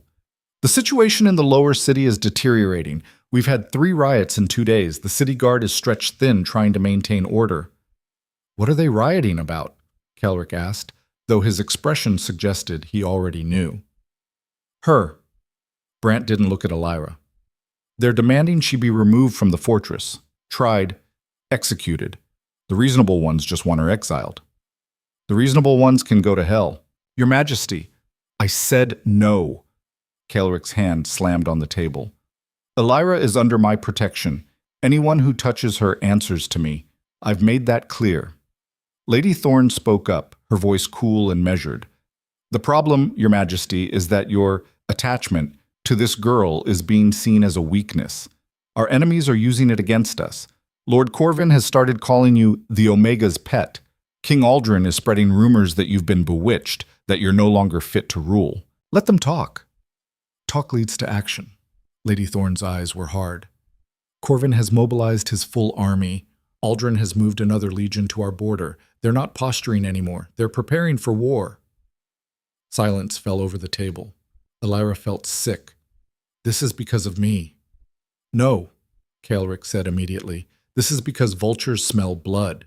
They've been waiting for an excuse to move against me for years. But I'm the excuse they're using." Alira looked around the table, meeting hostile eyes. "If I left, you're not leaving. But if I did, the riots would stop. The threats would decrease. I would die." Kaelric turned to face her fully. "We're bonded, Alira, remember? If you die, I die. If you leave and something happens to you, I die. You're not just important to me politically. You're keeping me alive." Lord Aldrich's eyes narrowed. "Is this true? You're actually bonded to her?" "Yes." "Then we need to break it," Lady Thorne said immediately. "There must be a way. Healers, scholars, someone who can—" "There isn't." Kaelric's voice was final. "I've had every expert in the kingdom examine it. The bond is permanent, unbreakable." "Then you've doomed us all," Aldrich said bitterly. "You've tied your life and the kingdom's stability to an Omega servant who half the population wants dead." "Watch your tone," Kaelric warned. "Or what? You'll kill me like you killed those people in the square?" Aldrich stood, his face red. 17 citizens dead because they dared to question your judgment. That's not strength, Your Majesty. That's madness. They tried to kill her. They were scared, angry. You could have dispersed them without bloodshed, but instead you— "Enough!" Kaelric was on his feet now too, his hand on his sword. "One more word and I'll show you exactly what madness looks like." The room went dead silent. Then Alira stood. "Stop," she said quietly. "Just stop." Everyone turned to look at her. "You're right," she said to Aldrich. "All of you are right. I'm a problem. A weakness. Something that's tearing this kingdom apart." She took a breath. "So let me fix it." Kaelric's eyes narrowed. "What are you talking about? The people are afraid because they don't understand what I am or what I did. They think I'm a witch, a curse, something evil." Alira looked around the table. "Let me prove I'm not. Let me face their accusations publicly. A trial, if that's what they want. Let them see me, hear me, judge me for themselves." Absolutely not, Kaelric said immediately. Why not? Because they'll tear you apart, maybe. Or maybe they'll see I'm just a person who made a choice to save someone's life. Elira met his eyes. You said I needed to be strong, to not let fear paralyze me. Well, this is me being strong. Let me face them. It's a trap, Sarah said from her position by the door. They'll use it as an excuse to execute you legally. Then make sure the trial is fair, Elira shot back. Witnesses, evidence, actual justice instead of mob violence. Lady Thorne was studying her with new interest. It's not the worst idea. A public trial would at least give the appearance of due process. It might calm the riots. Or it might give them a spectacle and a scapegoat, Kaelric said. I'll take that risk. I won't. Elira moved closer to him, lowering her voice so only he could hear. You can't protect me from everything, Kaelric. And the more you try, the weaker you look. Let me do this. Let me prove I'm worth keeping alive. Something shifted in his expression. Pain, maybe. Or recognition. You have no idea what you're asking for, he said quietly. I know exactly what I'm asking for. She touched his hand, the silver marks on both their palms flaring briefly. Trust me. Kaelric stared at her for a long moment. Then he turned back to the council. Fine. We'll hold a trial, 3 days from now. Public, transparent, with proper witnesses and evidence. His eyes swept the table. But if anyone uses this as an opportunity for political games or assassinations, I will personally end their bloodline. Are we clear? Nods around the table, some reluctant, some calculating. Good. This meeting is over. As the council members filed out, Elira caught Lord Aldrich watching her with an expression that made her skin crawl. It wasn't hatred, it was satisfaction. The next 3 days were a nightmare. Sarah drilled her relentlessly on how to speak, how to stand, how to present herself. You need to be calm, controlled, sympathetic but not weak. They'll be looking for any excuse to condemn you. Mira helped her prepare testimony, writing down everything that had happened in the labyrinth in painstaking detail. And Kaelric barely spoke to her. When she asked him about it, he said, I'm trying not to influence the trial. If I'm seen coaching you, it undermines the entire process. But she could feel his anger through the bond, a constant simmer of rage that he was having to allow this to happen. The night before the trial, Elira stood on her balcony, unable to sleep. Sarah found her there. You don't have to do this, Sarah said. We could run. I know routes out of the fortress. We could disappear. And Kaelric dies. Maybe that's better than what's coming. Elira looked at her. You really think they'll execute me? Sarah was quiet for too long. I think there are people who want you dead, and trials can be manipulated. Then I'll just have to make sure mine isn't. How? By telling the truth, simple as that. Sarah shook her head. The truth doesn't always win, Elira. Sometimes power wins, sometimes fear wins. Then I guess we'll find out tomorrow. The trial was held in the fortress's great hall, opened to the public. Thousands packed inside. Peasants and nobles side by side, all wanting to see the Omega who'd somehow captured the king. Elira was led to a raised platform in the center. No chains, but guards surrounded her on all sides. Across from her sat a panel of judges, 5 nobles chosen for their supposed impartiality. Lord Aldrich was among them. Kaelric sat off to the side, forbidden from interfering but required to witness. The head judge, an elderly man with a beard down to his chest, stood. Elira of no house, he intoned, you stand accused of corrupting the king through forbidden magic, bringing a curse upon the kingdom and causing the deaths of innocent citizens. How do you answer these charges? Elira's mouth was dry. Every eye in the hall was on her. Not guilty, she said, her voice steadier than she felt. Murmurs rippled through the crowd. Then let us hear the evidence, the judge said. Call the first witness. What followed was worse than anything Elira had imagined. Witness after witness came forward. Servants who claimed they'd seen her speaking in strange languages. Guards who said the silver marks on her hands glowed with unnatural light. A healer who testified that the power inside her was dark and corrupted. None of it was entirely false, but all of it was twisted, made sinister. When it was her turn to speak, Elira stood and told her story. The labyrinth, the curse, the choice she'd made to save Kylric. I didn't use forbidden magic, she said. I don't even know how magic works. I saw someone dying and I couldn't walk away, that's all. That's all? Lord Aldrich leaned forward. You absorbed a curse that had been killing the most powerful man in the kingdom. You created a bond that ties your life to his. You have power that can throw grown men through walls, and you expect us to believe this was all, what, luck? I don't know what it was. I just know I didn't ask for it. But you used it. You've killed with it. To defend myself, those men were trying to murder me. Or were they trying to defend the kingdom from a threat they didn't understand? Aldrich's voice was smooth, reasonable. You must see how this looks. An Omega appears from nowhere, survives an impossible trial, binds herself to the king, and now possesses power that could destroy us all. Can you blame people for being afraid? Elira's hands clenched. The silver marks started to glow faintly. The crowd gasped. There, someone shouted. See? She's doing it now. I'm not doing anything, Elira protested, but the marks were getting brighter, responding to her stress. Control it, Sarah hissed from the crowd. But Elira couldn't. The power was surging, reacting to the fear and anger in the room, feeding on it. The head judge banged his staff. Order! We will have order! But the crowd was agitated now, voices rising. She's dangerous! Execute her before she kills us all! Omega witch! And then someone threw something. A rock. It hit Elira in the temple. Pain exploded through her skull. Blood ran down her face. The silver marks flared brilliantly. Power erupted from her in a wave. Everyone within 10 feet was thrown backward. Benches shattered. The platform cracked beneath her feet. Screaming filled the hall. Kylric was moving, trying to reach her, but guards blocked his path. Lord Aldrich stood, his face triumphant. There, you all saw it. She's a threat to everyone in this room. I didn't mean to, Elira shouted, but no one was listening. The crowd was panicking, trying to flee, trampling each other. And through the chaos, Elira saw them. Men in dark clothes moving with purpose, not fleeing, advancing, toward her. Assassins, at least a dozen of them, using the chaos as cover.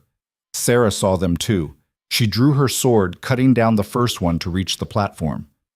But there were too many. Kylric finally broke through the guards, his sword clearing a path, but he was too far away.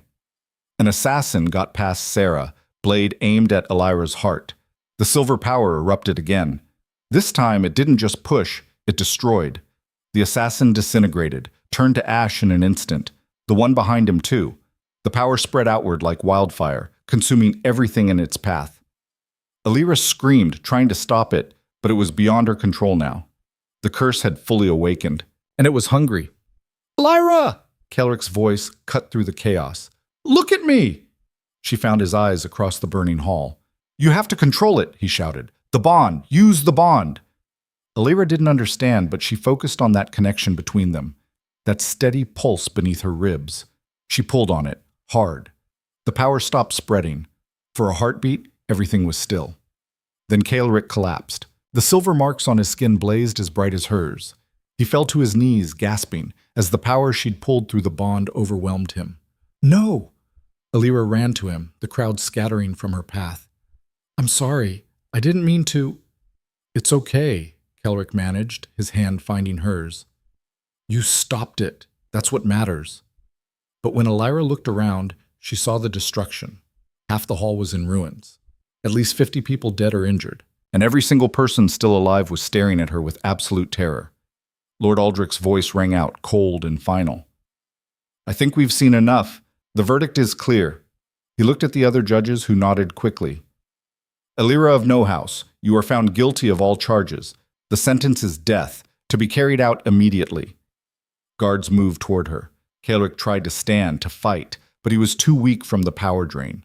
Sarah was surrounded, disarmed. Mira was nowhere to be seen. Elira stood alone as the guards closed in, and in that moment she made a choice. She raised her hands. The silver marks blazed. If you want me dead, she said, her voice carrying across the ruined hall, you'll have to kill your king too, because we're bonded. My death is his death. Lord Aldrich smiled. We know. The words hit her like a physical blow. What? Did you really think this was about you? Aldrich gestured to the other judges, to certain nobles in the crowd. This was always about removing a king who's become a liability. You're just the tool we're using to do it. Kaelric's eyes widened. Aldrich, you traitor. Traitor? Aldrich laughed.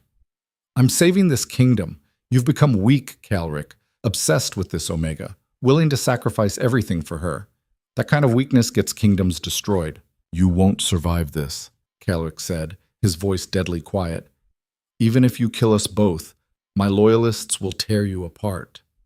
Your loyalists are already taken care of. The guard commanders who matter are with us. The nobles who count have made their choice. Aldrich's smile widened. It's over. Both of you die. I become regent, and Thornhaven returns to strength. The guards reached Elira. She looked at Kaelric, their eyes meeting across the space. Through the bond, she felt his rage, his fear, his determination, and underneath it all, something she hadn't expected. Love. He loved her. She could feel it through the connection, pure and undeniable. And in that moment, Elira understood what she had to do. I'm sorry, she whispered, knowing he'd hear it through the bond. Then she ripped the connection apart. The pain was indescribable, like tearing out her own heart while it was still beating. The silver marks on her skin blazed white-hot, then went dark. The bond shattered. Kaelric screamed, clutching his chest. And Elira collapsed, the curse flooding back into her entirely, no longer balanced between them. The power was killing her. She could feel it consuming her from the inside. But Kaelric was free. The bond was broken. He would survive. As darkness closed in around her vision, Elira heard Kaelric roaring her name, felt him trying to reach her. But it was too late. The last thing she saw before everything went black was Aldrich's satisfied smile. And then there was nothing. Elira woke to agony, not the sharp pain of injury. This was deeper, older, like her bones were trying to turn themselves inside out. Every breath felt like swallowing broken glass. She opened her eyes to darkness so complete she thought for a moment she'd gone blind. Then she heard voices. Still breathing. I don't understand how, but she is. The curse should have killed her the moment the bond broke. She took all of it back into herself. No one survives that. Well, she's surviving it, barely. Elira tried to move and immediately regretted it. Pain shot through every nerve. She's awake. The voice was female, familiar. Get the king. Lord Aldrich said, I don't care what that bastard said. Get Kaelric, now. Footsteps. A door opening and closing. Someone knelt beside where Elira lay. A cool hand touched her forehead. Don't try to move, the voice said. It was the healer from before, the one who'd monitored her after the labyrinth. You've been unconscious for 2 days. Your body is trying to process a curse that should have liquefied your internal organs. The fact that you're alive at all is... She paused. Well, impossible doesn't seem to mean much where you're concerned. Elira's throat was too dry to speak. The healer seemed to understand, bringing water to her lips. The first sip was torture. The second was slightly better. Where? Elira managed. Hidden room in the healer's wing. After you collapsed, there was chaos, fighting. Kaelric went absolutely feral when he realized what you'd done. Killed 3 guards before his own men could restrain him. Lord Aldrich tried to declare him unfit to rule, but the healer's voice turned grim. Turns out breaking a bond like that doesn't kill the other person. It just makes them wish they were dead. Kaelric's been in agony for 2 days, can barely stand, can't eat. The pain is constant. Guilt crashed over Elira. I thought I was saving him. You were. Aldrich's coup failed because Kaelric didn't die, but you've crippled him in other ways. The healer sat back. The bond is broken, but the connection isn't completely gone. He can still feel echoes of you. Knows you're alive. It's driving him mad not being able to reach you. Why can't he? Because Aldrich controls most of the fortress guard now. The coup might have failed, but he has enough support to maintain a stalemate. Kaelric holds the throne, but Aldrich holds the military. They're locked in a standoff, and neither can move without triggering civil war. Elira closed her eyes, trying to process all of this. Where's Mira? Sarah? Safe. They're with Kaelric's loyalists in the West Wing. The healer hesitated. The girl, Mira. She's the one who got you out of that hall, Carried you herself while the fighting was happening. She's tougher than she looks. I need to see them. You can barely breathe. I don't care. Elira forced herself to sit up despite the healer's protests. The room spun violently, but she gritted her teeth and stayed upright.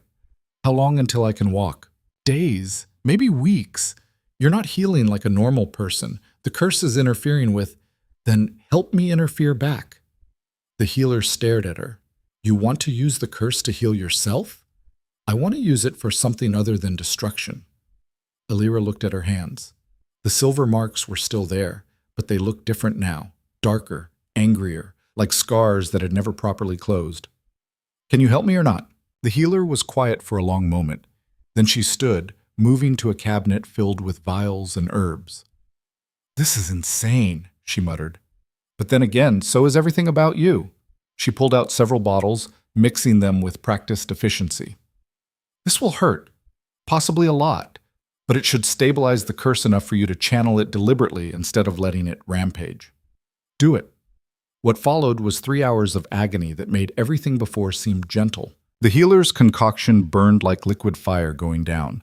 Then it felt like the curse itself was fighting back, trying to reject the foreign substance. Elira's body convulsed, her back arching off the bed as silver light exploded from every mark on her skin.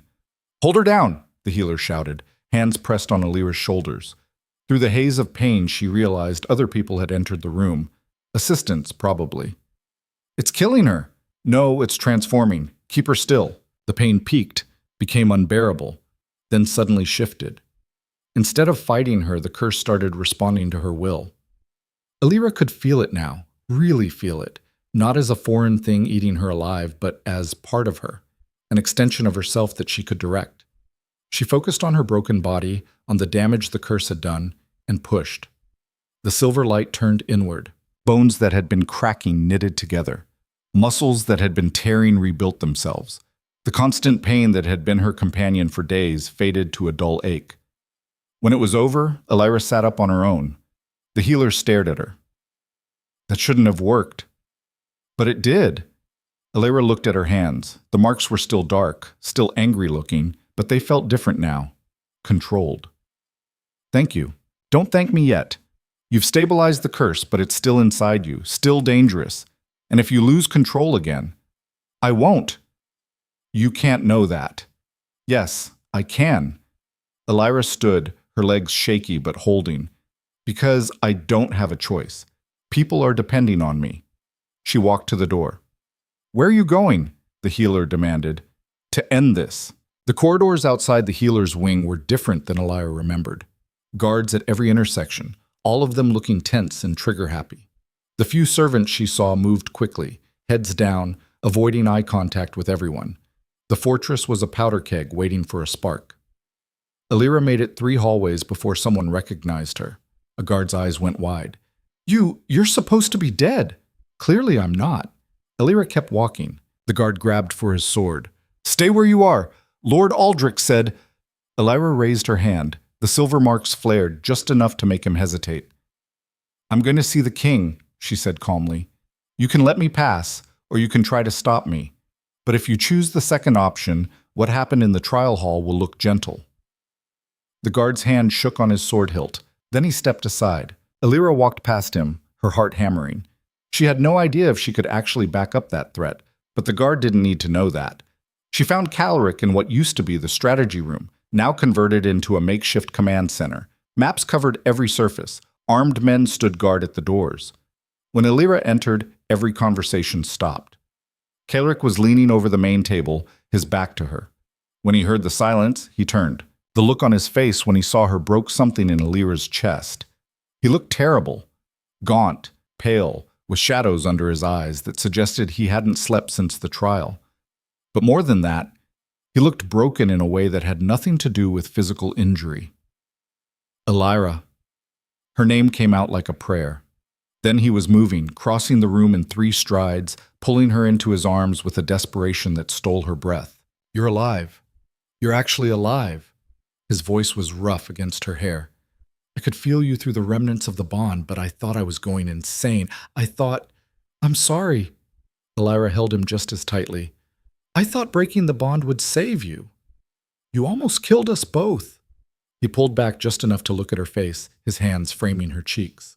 Don't ever do that again. Do you understand me? Never. I can't promise that. Then promise me you'll stay alive. That's all I'm asking. Before Elira could answer, someone cleared their throat. Sarah stood near the table, her arms crossed, a slight smile on her face.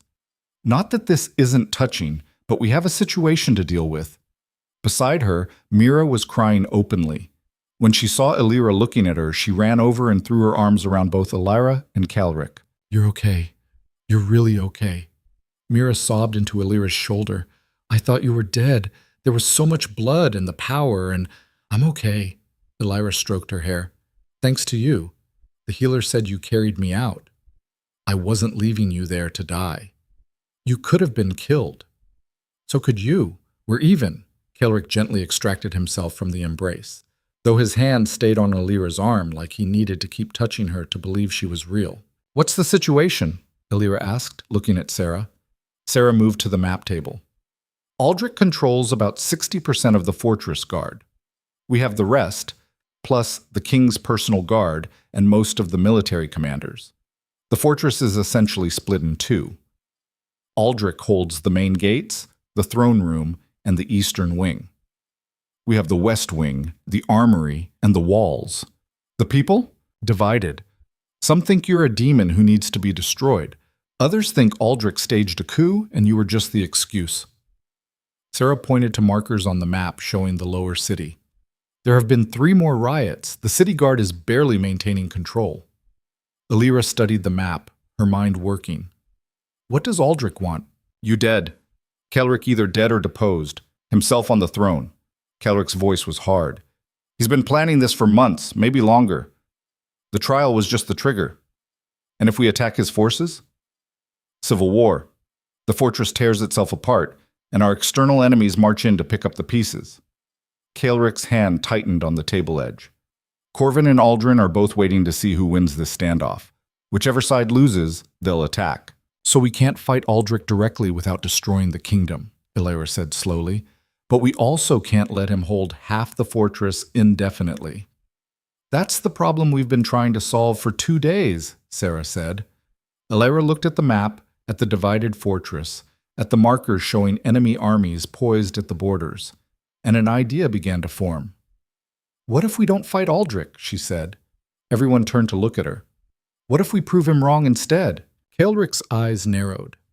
Explain. Aldrich's power comes from fear. Fear of me, fear of what I am, fear that I've corrupted you. That's what he's been using to turn people against us. Elira touched the dark silver marks on her palm. What if I show them I'm not something to fear? What if I prove the curse can be controlled, used for good instead of destruction? How? Sarah asked. Elira looked at Calric. You said our external enemies are waiting to see who wins. What if we give them a different show? What if I go to the lower city, face the people who hate me, and help them instead of hurting them? That's suicide, Calric said immediately. They'll kill you the moment you step outside these walls. Maybe. Or maybe they'll see I'm not the monster Aldrich says I am. Elira took his hand. You told me I needed to be strong, to not let fear paralyze me. This is me being strong. This is you being reckless. Same thing sometimes. Sarah was studying the map thoughtfully. It could work. If she went to the lower city publicly, with guards as witnesses, and used the curse to help people, heal the sick, maybe, or repair damage from the riots, it would undermine Aldrich's entire narrative. It would also put her in the middle of a crowd that wants her dead, Calric countered. I'll be with her, Mira said suddenly. If she goes, I go. Me too, Sarah added. Calric looked between the 3 of them, his expression anguished. You're all insane. Probably, Elira agreed, but it's better than sitting here waiting for Aldrich to make his next move. She could see Calric wrestling with it, the king in him recognizing the strategic value, the man in him terrified of losing her again. Finally, he closed his eyes. If we do this, we do it right. Full guard escort, exit strategy if things go wrong, and you stay in constant sight of my commanders. Agreed. And if the crowd turns violent, then we leave. I'm not trying to be a martyr, Calric. I'm trying to change minds. He opened his eyes, and she saw the fear there, raw and honest. I just got you back. If I lose you again... Elira stood on her toes and kissed him. Brief, gentle, but enough to stop the words. You won't, she said against his lips. I promise. It was a promise she had no right to make, but she made it anyway. The preparations took the rest of the day. Word was sent to the lower city that Elira would appear in the main square the following morning, not for a trial, not for a speech, just to be present, to answer questions, to prove she was more than the rumors claimed. The response was immediate and divided. Some messengers came back reporting that people were curious, willing to give her a chance. Others reported death threats, promises to finish what the trial had started. Mira helped Elira choose what to wear, something simple, servant's clothes rather than noble finery. You want them to see you as one of them, not as someone trying to be above them. Sarah drilled her on what to say, and more importantly, what not to say. Don't apologize for having power. Don't explain the curse in detail. Just show them you're human, that you're scared, that you make mistakes, that you're trying your best. People respond to honesty. That night, Elira couldn't sleep. She stood on her balcony, looking out at the lower city, where tomorrow she'd either change everything or die trying. Calric found her there. Can't sleep either? He asked, coming to stand beside her. Too much in my head. They were quiet for a while, just standing together. When I felt the bond break, Calric said eventually, it was like having my heart ripped out while it was still beating. The worst pain I've ever felt. And I've been tortured by experts. I'm sorry. Don't be. You were trying to save me. He turned to face her. But Elira, when this is over, however it ends, I need you to promise me something. What? Promise me you'll stop trying to save me by sacrificing yourself. If we're going to survive this, we survive together. No more heroic gestures that end with you dying. Elira managed a weak smile. I'll try. Not good enough. It's the best I can do. She looked at him seriously. Because if it comes down to a choice between your life and mine, I'm choosing yours. Every time. That's not fair. Neither is expecting me to stand by while you die. Calric pulled her against his chest, his arms wrapping around her. We're going to have to agree to disagree on this. Apparently. They stood like that until dawn started to lighten the eastern sky. Then it was time. The lower city square was packed. Thousands of people, held back by a cordon of guards, all of them staring as Elira walked to the center of the space. She could feel the weight of their gazes, hear the murmur of voices. That's her. The Omega Witch. She doesn't look that dangerous. Don't be fooled. I heard she killed 50 people with a thought. Sarah and Mira flanked her, both armed, both scanning the crowd for threats. Calric stood at the edge of the square with his commanders, far enough not to interfere, but close enough to intervene if needed. Elira stopped in the center and waited. For a long moment, no one moved. Then an old woman pushed through the crowd. She was bent with age, leaning on a stick, her eyes clouded with cataracts. You're the one who saved the king? She asked, her voice cracked. Yes, Elira said. They say you're cursed, that you bring darkness. I have a curse inside me, but I'm learning to control it. The old woman studied her with those clouded eyes. Can you prove that? Elira took a breath. This was it. The moment everything hinged on. She held out her hands, letting the silver marks glow faintly. The crowd gasped, some people scrambling backward. I won't hurt you, Elira said, her voice carrying across the square. I'm going to try something. If it doesn't work, if it goes wrong, the guards will stop me. But I need to try. She focused on the old woman, on the cataracts clouding her vision, on the curse inside herself. Before, the power had only known how to destroy. But the healer's treatment had changed something, had shown Elira that the curse could be directed, shaped, used for more than violence. She pushed the power out gently, carefully, into the old woman's eyes. The silver light flowed like water, finding the damaged tissue, the clouded lenses, and began to repair them. The old woman gasped. The light faded. She blinked. Once. Twice. Then she started crying. I can see, she whispered. I can see! She looked at Elira with clear, bright eyes, tears streaming down her weathered face. You're just a girl, the old woman said, sounding shocked. Just a scared young girl trying to do good. Yes, Illyra said simply. The old woman turned to the crowd. She's not a monster. She healed me. My eyes, I haven't seen clearly in 10 years, and she healed me. The murmur that went through the crowd was different now, curious, hopeful. Can you heal my son? Someone called out. He's been sick for weeks. My daughter broke her leg and it won't set right. My husband has the wasting sickness. People pressed forward, and the guards had to hold them back. Illyra looked at Sarah, who nodded. Then at Caelric, who looked torn between pride and terror. One at a time, Illyra called out. I'll try to help as many as I can. What followed was hours of the most exhausting work Illyra had ever done. She healed broken bones and infections, cleared cataracts and fixed damaged joints, used the curse to repair what illness and injury had broken. Not everyone could be helped. Some conditions were beyond even the curse's power. But more often than not, Illyra found a way. And with each person she healed, the crowd's attitude shifted. Fear became curiosity. Curiosity became hope. Hope became something like gratitude. By midday, Illyra was swaying on her feet, utterly drained. Mira caught her arm. You need to stop. You're going to collapse. Just a few more. No. Sarah moved to her other side. You've done enough. Let's get you back to the fortress. But before they could move, a commotion rippled through the crowd. Lord Aldrich appeared at the square's edge, flanked by armed guards. This is an unauthorized gathering, he shouted. All of you disperse immediately. The crowd booed. She's helping people. Leave her alone. You're the one who tried to kill her. Aldrich's face reddened. This woman is dangerous. She's manipulating you with tricks and...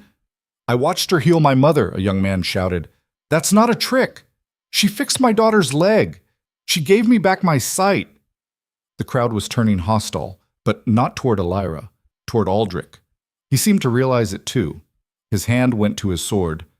I am acting regent of this kingdom, and I order... You're not acting anything, a voice cut through the noise.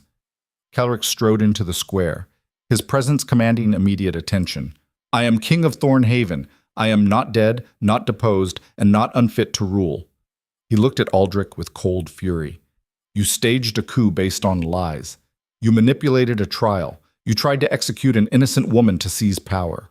She's not innocent. She's a threat. She's been healing sick people all morning while you've been plotting in your rooms. Caelric's voice was deadly quiet. The only threat here is you. Aldrich drew his sword. I challenge you for the throne, right here, right now, the old way. A collective gasp went through the crowd. The old way meant single combat. Winner takes the throne. Caelric smiled. It was not a kind expression. Accepted. No! Illyra pushed forward, ignoring her exhaustion. You're still weak from the bond breaking. You can't... I can. Caelric touched her face gently. And I will. This has been coming for a long time. He drew his sword and walked toward Aldrich. The crowd cleared a space, forming a circle around the two men. Illyra watched with her heart in her throat as they faced each other. Aldrich attacked first, his blade fast and brutal. Caelric parried, but she could see he was struggling. The bond breaking had weakened him more than he wanted to admit. The fight was vicious. Both men were skilled, both desperate. Blood began to stain the cobblestones. And then Aldrich got through Caelric's guard, his blade opening a deep cut across Caelric's shoulder. Caelric stumbled. Aldrich raised his sword for the killing blow. Illyra didn't think. She threw herself between them, her hands coming up instinctively. Silver power exploded outward. Aldrich flew backward, his sword clattering from his grip. The crowd went silent. Illyra stood there panting, her hands blazing with light, protecting Caelric. No more, she said, her voice shaking but firm. No more killing, no more fighting. She looked at Aldrich, who was struggling to his feet. You wanted proof I was dangerous? There it is. I could kill you right now, turn you to ash like I did those assassins. But I won't. She let the power fade. I'm not a monster. I'm not a curse. I'm just someone who's trying to protect the people I care about. She looked around at the watching crowd. All of you have been afraid of me. I understand that. What I can do is terrifying, but I'm choosing not to use it for destruction. I'm choosing to use it to help. She turned to Aldrich. You can keep fighting, keep trying to tear this kingdom apart, or you can accept that you lost. Aldrich stared at her, then at Kaelric, then at the crowd that was clearly no longer on his side. His shoulders sagged. "I yield," he said quietly. The crowd erupted in cheers. Kaelric's guards moved in, taking Aldrich into custody, and Elira finally let herself collapse. Sarah caught her before she hit the ground. "You did it," Sarah said, grinning. "You crazy, reckless, impossible woman. You actually did it." Elira managed a weak smile before darkness took her. When she woke again, she was back in her room in the fortress. Kaelric sat beside the bed, his shoulder bandaged, his hand holding hers. "How long?" Elira asked. 6 hours. The healer said you completely drained yourself. He squeezed her hand gently. "Worth it, though. The entire lower city is talking about what you did. Half of them are calling you a saint. And the other half? Still think you're dangerous, but they're not calling for your execution anymore, so I'll take it." Elira sat up slowly. "Aldrich?" "In a cell, along with the nobles who supported his coup. They'll face trial. Real trial this time." Kaelric's expression darkened. "I should have seen it coming, should have known he was planning something. You were dying. You had other priorities." "Still," Elira touched his bandaged shoulder. "How bad?" "I'll live, especially since I have the best healer in the kingdom looking after me." He smiled slightly. "The people love you, Elira. What you did today, healing instead of hurting, helping instead of destroying, it changed everything." "Not everything. We still have Corvin and Aldrin at the borders." "True, but they'll think twice about attacking now. A king with an Omega who can heal his armies and destroy his enemies? That's not a fight they want." Elira leaned against him carefully, mindful of his injury. "What happens now?" she asked. "Now?" Kaelric wrapped his good arm around her. "Now we rebuild, repair the damage the coup did, prepare for the coronation." "You still want to go through with that?" "More than ever." He tilted her face up to meet his eyes. "You've proven yourself 100 times over, to me, to the court, to the people. You're not just surviving anymore, Elira. You're leading, and this kingdom needs that. I'm still terrified." "Good. Means you're not an idiot." He kissed her forehead. "But you're not alone. Not anymore." Through the window, Elira could see the sun setting over Thornhaven. The fortress looked different now, less hostile, more like something that could become home. She'd started as nothing, an Omega servant rejected and forgotten. Now she was something else. Not quite a queen yet, but getting closer every day. The next 3 weeks passed in a blur of preparation and politics. Elira spent her mornings training with Sarah, not in combat, though they did some of that, but in how to carry herself.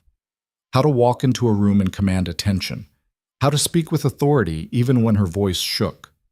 "You're not a servant anymore," Sarah kept saying. "Stop moving like one."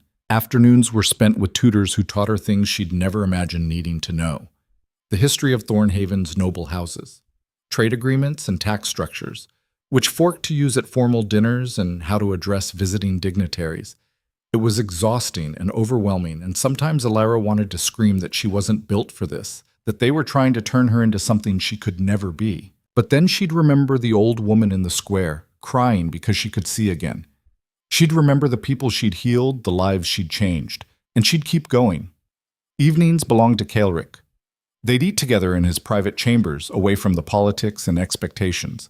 He'd tell her about his day, meetings with commanders preparing for potential attacks from Corvin or Aldrin, negotiations with nobles still uncertain about accepting her as queen. She'd tell him about hers, the small victories and the moments she felt like an imposter. "I don't know if I can do this," she admitted one night, 3 days before the coronation. "All these people expecting me to be something I'm not." "What do you think they expect?" Kaelric asked.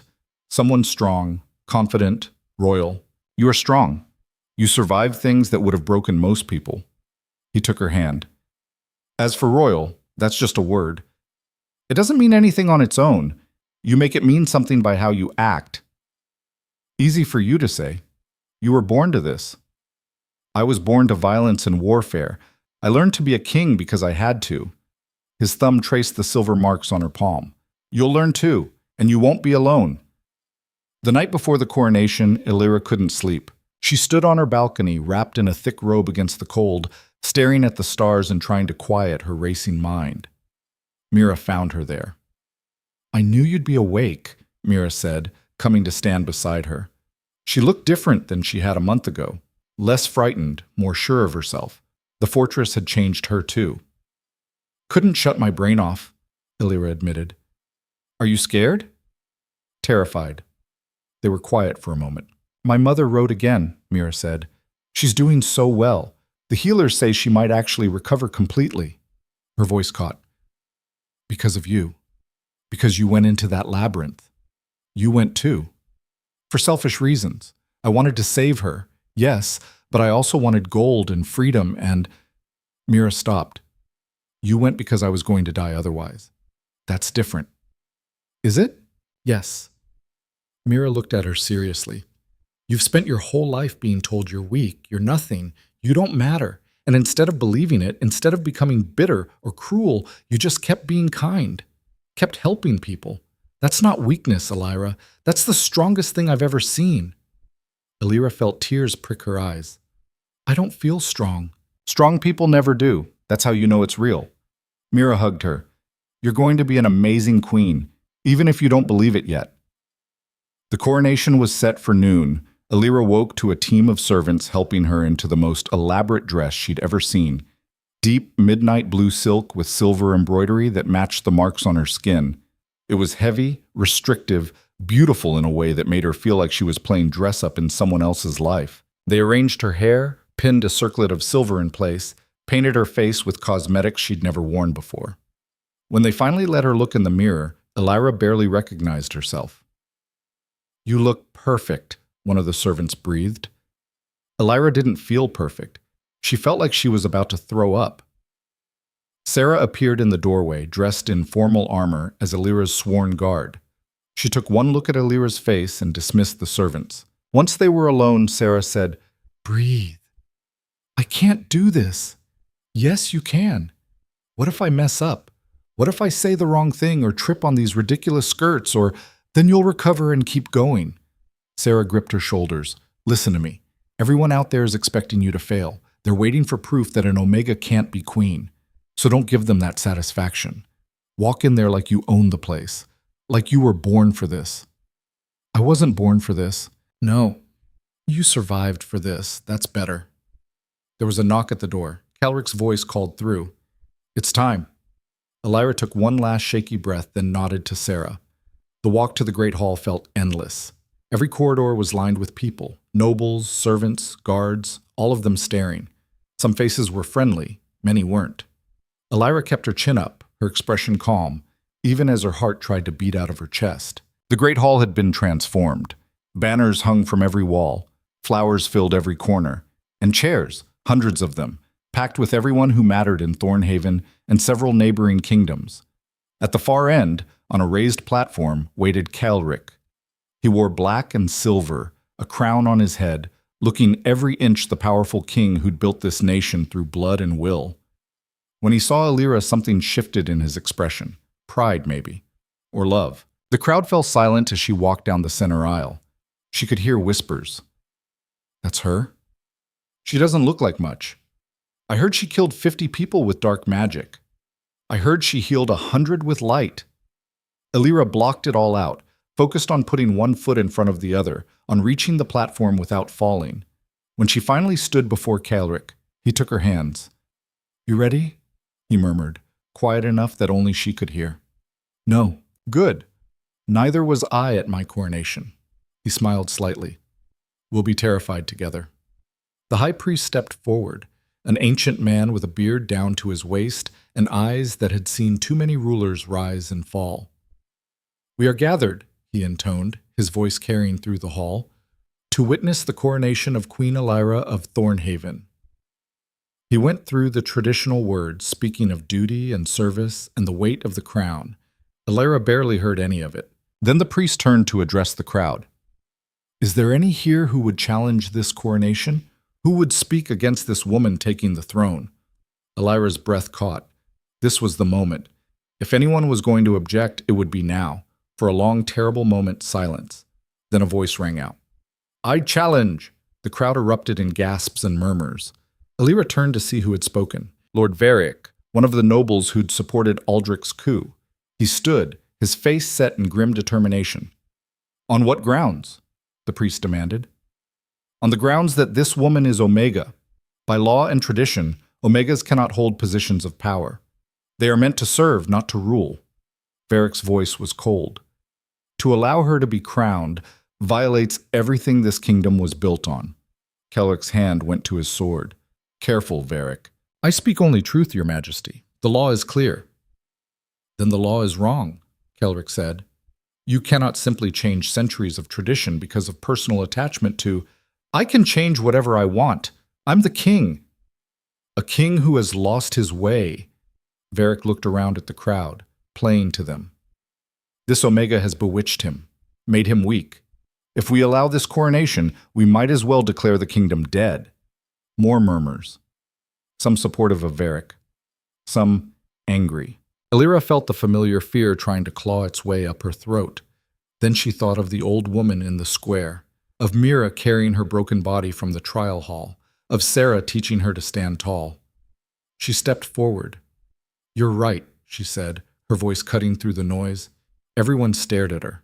"I am Omega," Alaric continued, "weak by nature, according to the laws you're citing, meant to serve, not to lead. For most of my life, I believed that too."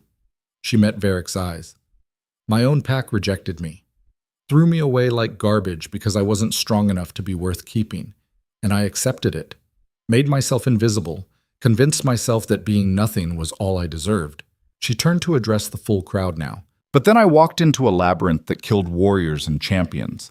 I survived not because I was strong, but because I knew how to endure, how to adapt, how to keep moving forward, even when everything in me wanted to quit." Her voice grew stronger. "I absorbed a curse that should have killed me. I healed people who were suffering. I stood between an angry crowd and violence because it was the right thing to do, even when I was terrified." She looked back at Varric.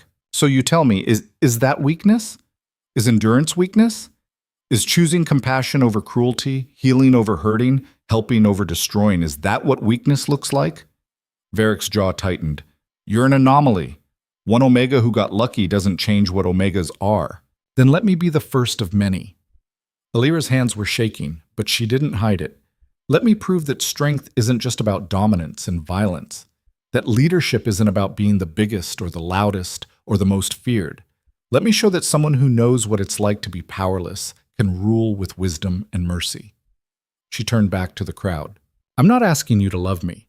I'm not even asking you to trust me yet. I'm asking you to give me a chance to prove that the old laws, the ones that say some people matter more than others just because of what they were born as, are wrong." Silence fell over the hall. Then someone stood. The old woman from the square, the one Alira had healed. She was dressed in her finest clothes, which still weren't much, clearly given a seat of honor somewhere in the back. "I've lived 70 years, the woman said, her voice cracked but clear. "Served 5 different kings, seen plenty of rulers who were born to power, raised for it, trained their whole lives." She looked at Alira. "None of them ever cared whether I lived or died. This girl, this Omega, gave me back my sight without asking for anything in return. That's a queen I can believe in." Another person stood, a young man Alira vaguely recognized from the healing in the square. "She saved my daughter's life, fixed a break the healers said would cripple her forever." His voice shook. "If that's what weakness looks like, give me weakness over strength any day." More people stood. One by one, people Alira had healed, had helped, had touched in some small way. "She's not a monster. She's done more good in 3 weeks than most nobles do in a lifetime. Let her be queen." The chant started small but grew. "Let her be queen. Let her be queen." Even some of the nobles joined in. Not all. Varric and several others sat stone-faced and hostile. But enough. The priest raised his staff for silence. When the hall finally quieted, he looked at Varric. "Your challenge is noted, but the will of the people is clear." He turned to Alira. "Kneel." Alira dropped to her knees on the platform, her hands trembling. The priest lifted a crown, silver and delicate, nothing like Calric's heavy iron and steel. He placed it on her head. "By the power vested in me, I crown you Alira, Queen of Thornhaven. May you rule with wisdom and compassion, strength and mercy." The hall erupted in cheers. Kaelric helped her stand, and when she turned to face the crowd, she saw it. Acceptance. Not from everyone. Varric and his supporters were already leaving, their faces tight with anger. But from enough. She was queen. Actually, impossibly, terrifyingly queen. The celebration feast lasted hours. Illyra sat at the high table beside Kaelric, trying to eat while nobles came forward one by one to pledge their loyalty or offer congratulations. Some were genuine. Others were clearly political calculations. She tried to remember names, to respond appropriately, to play the role she'd just been given. Halfway through, she felt Kaelric's hand cover hers under the table. "You're doing fine," he murmured. "I'm exhausted, and we're only 2 hours in." Welcome to ruling. When the feast finally ended and the nobles dispersed, Kaelric led Illyra away from the great hall to a small balcony overlooking the city. The sun was setting, painting everything gold and red. "How do you feel?" he asked. Illyra thought about it honestly. "Like I just climbed a mountain and there's another one waiting." "There always is. Is it worth it?" Kaelric was quiet for a moment. Then he said, "Ask me in a year. Ask me in 10 years. Ask me when we've actually managed to change some of the laws that kept you powerless." He looked at her. "But right now? Seeing you up there, crowned, proving every person who ever dismissed you wrong? Yes, it's worth it." Illyra leaned against him, feeling the weight of the crown on her head, the heaviness of responsibility settling on her shoulders. "I'm scared I'll mess this up," she admitted. "You will. So will I. Everyone does." Kaelric wrapped his arm around her. "But we'll fix our mistakes and keep going. That's all anyone can do." A week after the coronation, messengers arrived from Lord Corvin and King Aldrin. Both were withdrawing their forces from Thornhaven's borders. The official reason given was to pursue other strategic priorities. The real reason, Kaelric's spies reported, was that neither wanted to attack a kingdom with a queen who could heal armies and destroy enemies with equal ease. The uncertainty of what Illyra could actually do was more effective than any show of military strength. "They're afraid of you," Sarah said with satisfaction when she heard. "Good." 2 weeks after that, Illyra held her first official court session. Petitions and grievances were brought before her: land disputes, trade complaints, requests for aid, all the small and large problems that made up the actual work of ruling. She didn't have answers for everything. Sometimes she had to consult with advisors or promise to research and respond later. But she listened, really listened. And when she could help, she did. A farmer whose crops had failed received seeds and assistance. A merchant facing unfair taxes got a review of the policy. A mother whose son had been conscripted unfairly had him returned to her. Small things. But they mattered. Afterward, Kaelric found her in their private chambers, looking exhausted but pleased. "You're good at this," he said. "At what?" "Caring. Most rulers see petitions as tedious necessities. You see them as people who need help." "Is that bad?" "No. It's exactly what this kingdom needs." He pulled her close. "I built Thornhaven through conquest and fear. You're going to transform it through compassion and justice. We balance each other." 3 months after the coronation, Mira came to Illyra with news. "My mother's fully recovered. The healers say she's healthier than she's been in years." Mira's eyes were bright. "She wants me to come home, to see her." "Then go," Illyra said immediately. "But, Mira, you came here to save your mother. You did that. You don't owe me anything." "I want to stay." Mira's voice was firm. "But I want to visit her first. Make sure she's really okay. Then come back." "You want to come back?" "Of course, this is my home now." Mira smiled. "Besides, someone has to make sure you don't work yourself to death." Illyra hugged her tight, fighting tears. "Stay as long as you need. Your place here will be waiting." 6 months after the coronation, Illyra made her first major change to Thornhaven law. She stood before the assembled court, Kaelric at her side, and announced the equality decree. "From this day forward," she said, her voice carrying through the hall, "designation at birth, alpha, beta, omega, will no longer determine a person's legal rights or opportunities. All citizens of Thornhaven are equal under law." The reaction was immediate and explosive. Half the court erupted in protest. Nobles shouting about tradition, about natural order, about the chaos this would cause. The other half, mostly commoners and lower nobility, cheered. Varric stood, his face red. "This is madness. You're destroying the foundations of society." "I'm destroying the foundations of injustice," Illyra corrected. "The law that said Omegas couldn't rule is the same law that kept thousands of people powerless and voiceless. That ends now. You'll tear the kingdom apart." "Then we'll build it back better." The debate raged for hours, but in the end, Caelric used his authority as king to pass the decree. "My queen has spoken," he said, his voice final. "And I stand with her. Anyone who can't accept that is welcome to leave." Several nobles did leave, Varric among them, but more stayed, and in the weeks that followed, Illyra watched as things slowly began to change. Omegas applied for positions previously closed to them. Some succeeded, others didn't, but the opportunity existed now. It wasn't perfect. Centuries of prejudice didn't disappear overnight, but it was a start. 1 year after the coronation, on the anniversary of her crowning, Illyra stood once again in the Great Hall. This time, she wasn't being crowned. She was addressing the kingdom. "A year ago, I stood here as a servant girl who'd somehow survived the impossible. I was terrified, uncertain, convinced I didn't belong." Illyra looked out at the crowd, larger now, including people from all levels of society.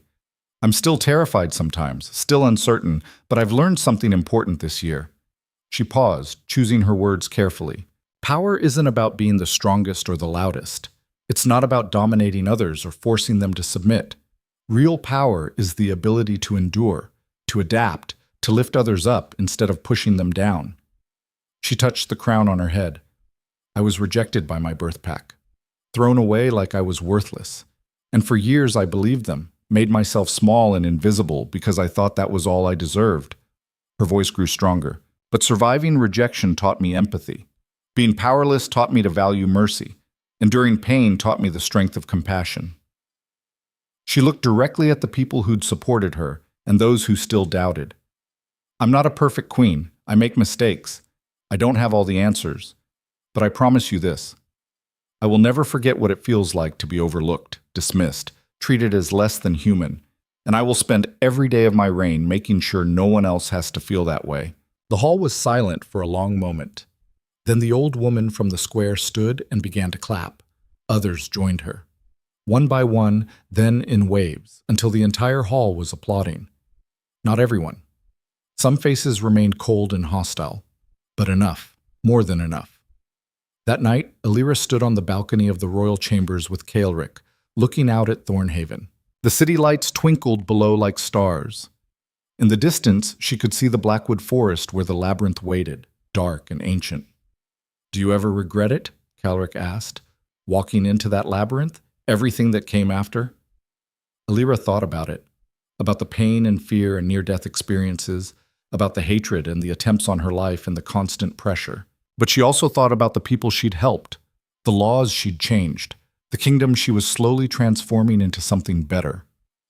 "No," she said finally. "I don't regret it. Even though you could have just stayed invisible, safe? I was never safe. And being invisible wasn't living. It was just slowly dying in a different way." She leaned against him. "This is hard, terrifying. Sometimes I still feel like I'm going to wake up and find out it was all a dream. But it matters. What we're doing matters. And for the first time in my life, I matter." She looked up at him. "That's worth fighting for." Caelric kissed her, gentle and deep, and for a moment the weight of the crown and the kingdom faded. When they pulled apart, he said, "I love you." It was the first time he'd said it out loud. "I know," Illyra said, smiling. "I felt it through the bond." "The bond is broken." "Not completely. I can still feel echoes of you, especially when you're being stubborn or protective or—" "I'm not stubborn. You're the most stubborn person I've ever met. Takes one to know one." They stood there together as night deepened over Thornhaven, two people who'd found each other in the darkest place and somehow built something bright. Illyra knew there would be more challenges ahead. More enemies, more obstacles, more moments when she'd doubt herself and everything she was trying to do. But she also knew she wouldn't face them alone. She had Caelric. She had Sarah and Mira.